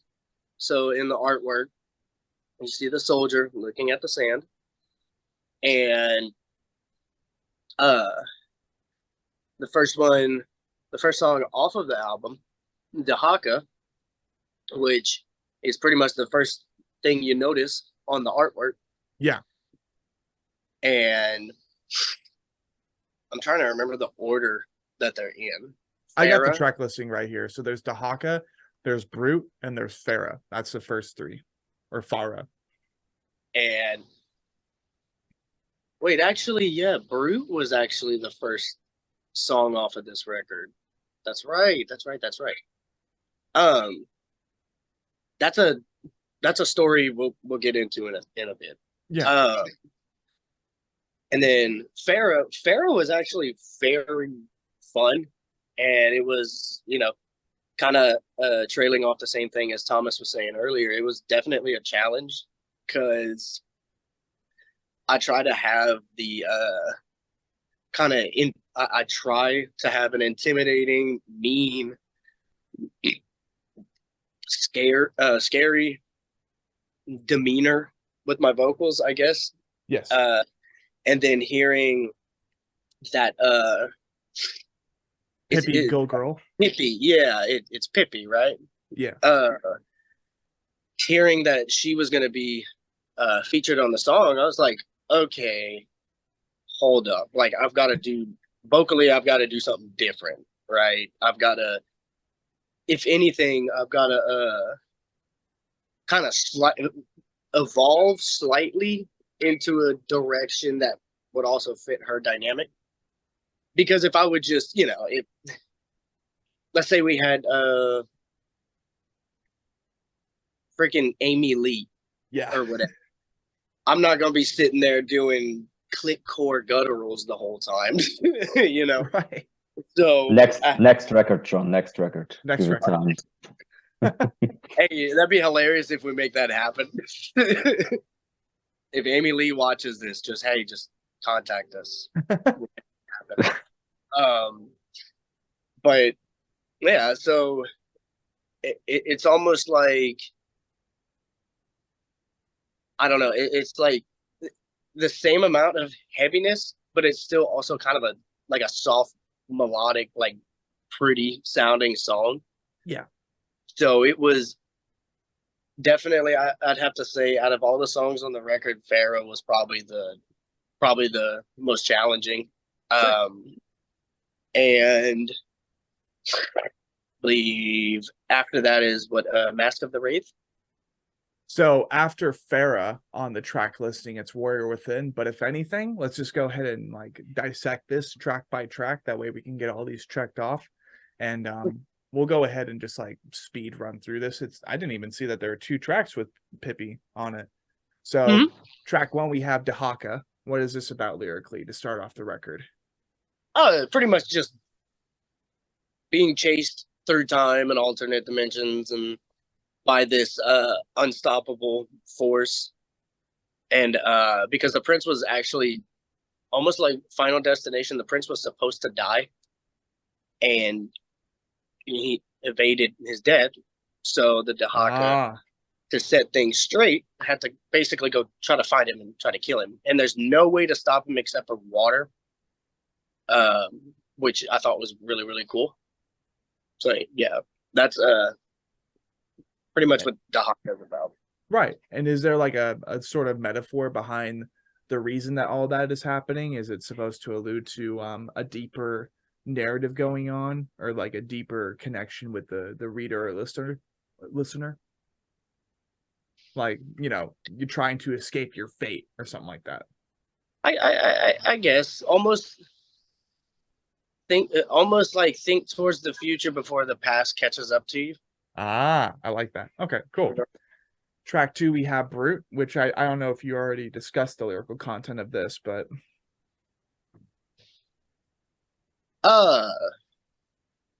I know that Brute was written, I don't know, maybe lyrically. I'm not sure. That would probably be more of a question for Julius. Is it like an instrumental? Well, it's their previous vocalist. Oh, right. Okay, gotcha. Yes, the lyrics were written by him. Yeah, it was mostly about a big creature boss from the third game, Two Thrones. There's this big general dude you have to fight in, like almost a God of War type boss fight. And yeah, the whole song for me, I tried to capture like the feeling of like you walking towards this big arena and demons are chanting you on from the side, and you know, have to fight this huge ass boss. And yeah, cool, interesting, brutal.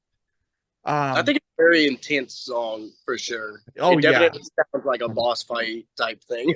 I remember it sounding very because like obviously I've more or less desensitized myself because I listened to like a deathcore, slam, or tech death band album or EP every morning when I do have the time. So it's like it definitely I become numb to like the intensity and stuff, but I do remember it like sounding epic. So that's what's really important. Farah, did we already discuss that, John? Yeah. Okay, cool. Track 4, we have Warrior Within. Warrior Within was the first song with me on it. Julius did the video, which still blows my mind. I don't know how he's able to do things like that.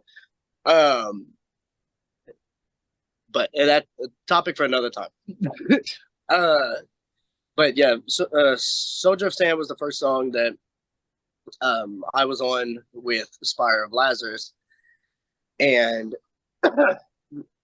I pretty much just, I asked them. I met Julius through a project a few years prior.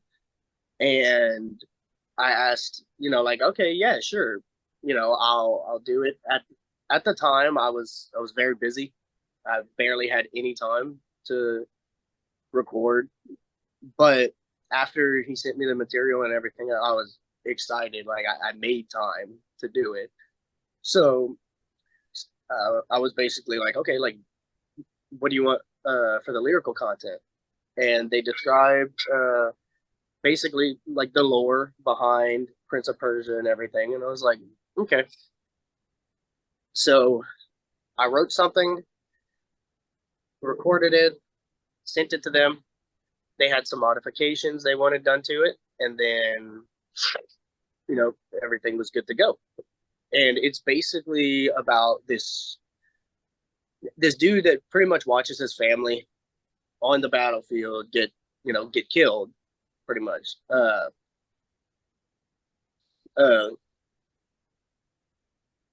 Kind of like that one line pretty much would describe the whole song. And their sons are haunted by the stench of sulfur as their fathers are skinned from the earth. So it, you know, pretty much just like, pretty much, yeah. Okay, cool. Track 5, we have the Requiem Reservoir, or the Requiem Reservoir. Oh yeah, that's the only instrumental track on the record. Originally, it was planned to be the intro for the whole thing, but I don't know. Then I wrote the haka, or like completed the composing of the haka, and I just thought it would be more fun to have it start with it, and also to like keep a bit of a better climax through the whole flow through the whole record. I thought, okay, maybe let's do this bit more calm, at least at the beginning, calm instrumental right in the middle, so you have a short period of like, okay, calm down a bit, and then fires back up. Exactly. Okay, cool.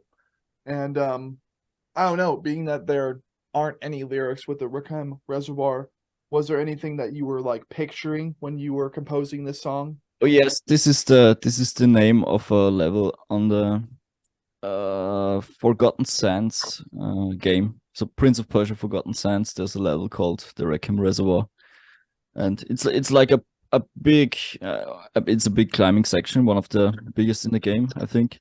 Cool.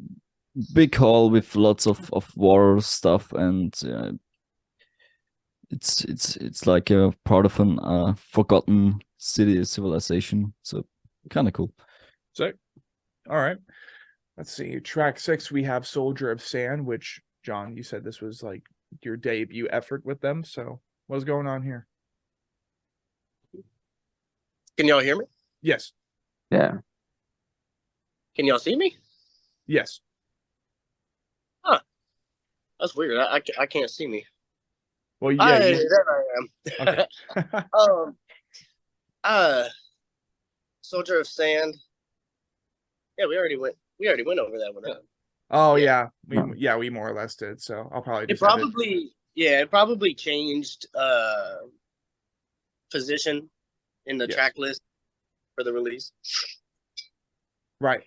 Track 7, we have Mask of the Wraith featuring Max Nagel. Or Nagel. It's pronounced Nagel, but yeah, it's very German. Okay, now good. So, okay. Fun side fact: he's my uncle, and he's a very accomplished jazz musician, actually. Oh shit! And he was actually the person who bought me my first guitar when I was 10. Oh shit! Okay, cool. Yeah, full circle. Yeah. Well, let's see. What's the lyrical aspect of the song? So, Mask of the Wraith is pretty much. Let's see. To sum it up, it's this mask that you find in the game, and you can basically go back in time, but you have to kill your former self, I believe, if I've got it correct. And so, like, I love the aspect behind that. So I was really excited to write it, and I, pretty much just went through that. I've seen that there's a lot of people that thought that Mask of the Wraith was about what is it? Dead by Daylight, I think. Because I've never. Is it Dead by Daylight? Probably. I don't. It's in the comments on YouTube, but yeah. No, it's pretty much just about that mask, and then from a narrating point of view, or a first person narration point of view,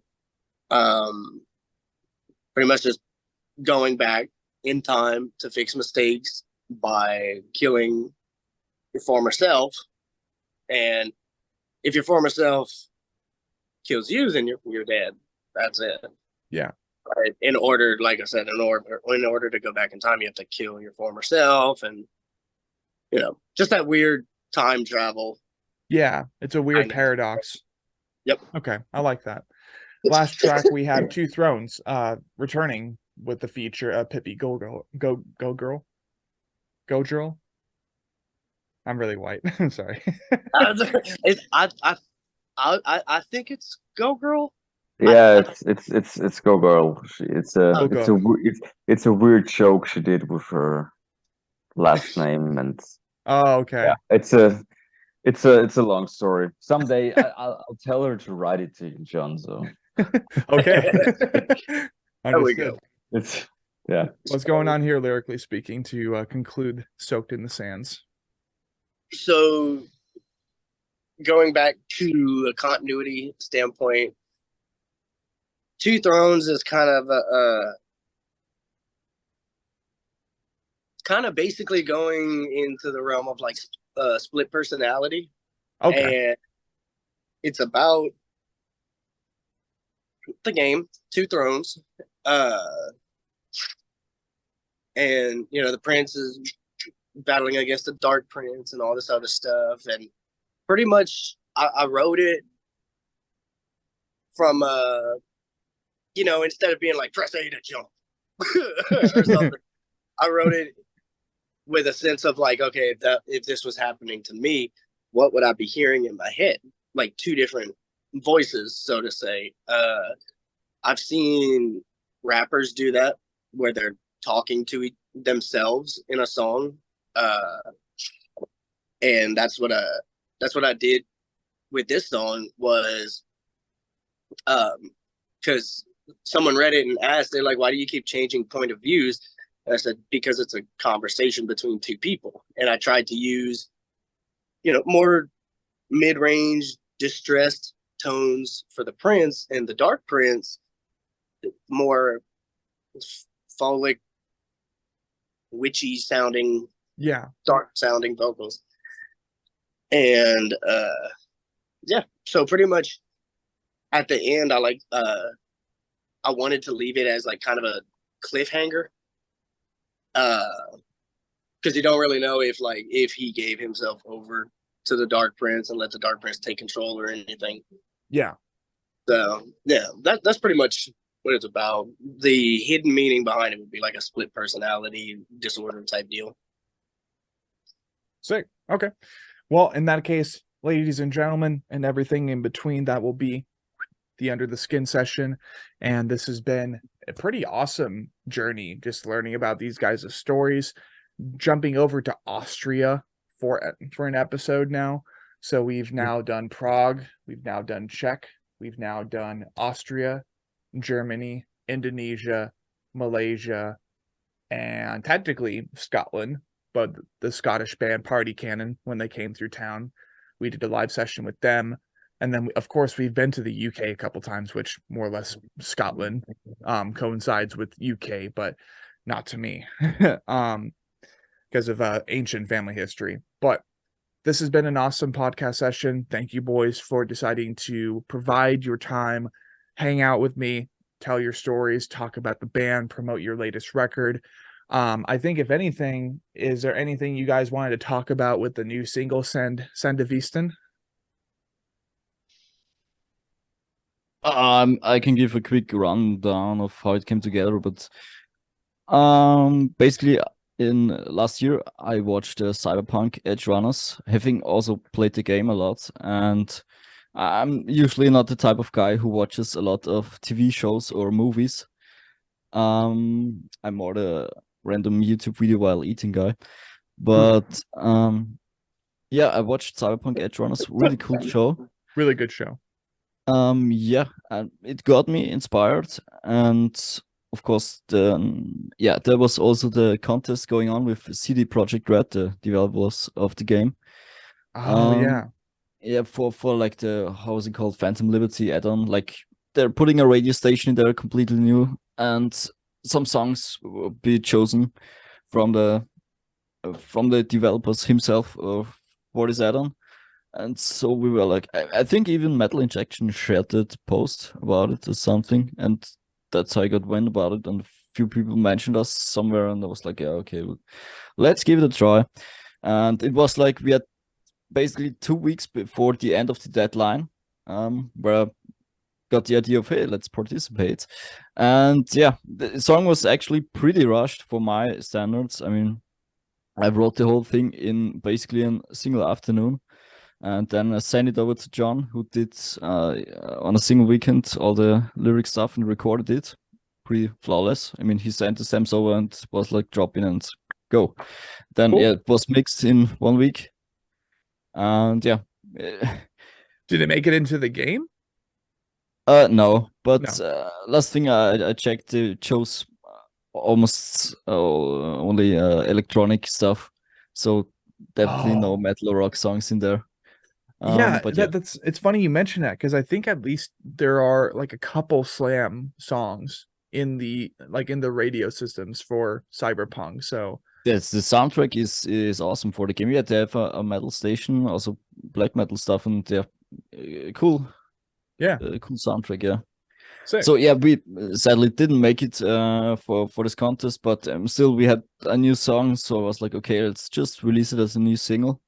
And Cool. yeah, that's where we are. Badass. Well, in that case, boys, you guys have a single that you released this March on the 3rd independently, that being Sandevistan, which is inspired by Cyberpunk. Damn good show. I love that the artwork also has Lucy in it. I'm definitely more of a Rebecca guy myself, but shout out to all the fictional characters, mind you. Do you guys have anything else going on? Anything else you wanted to mention before we go ahead and wrap up session today?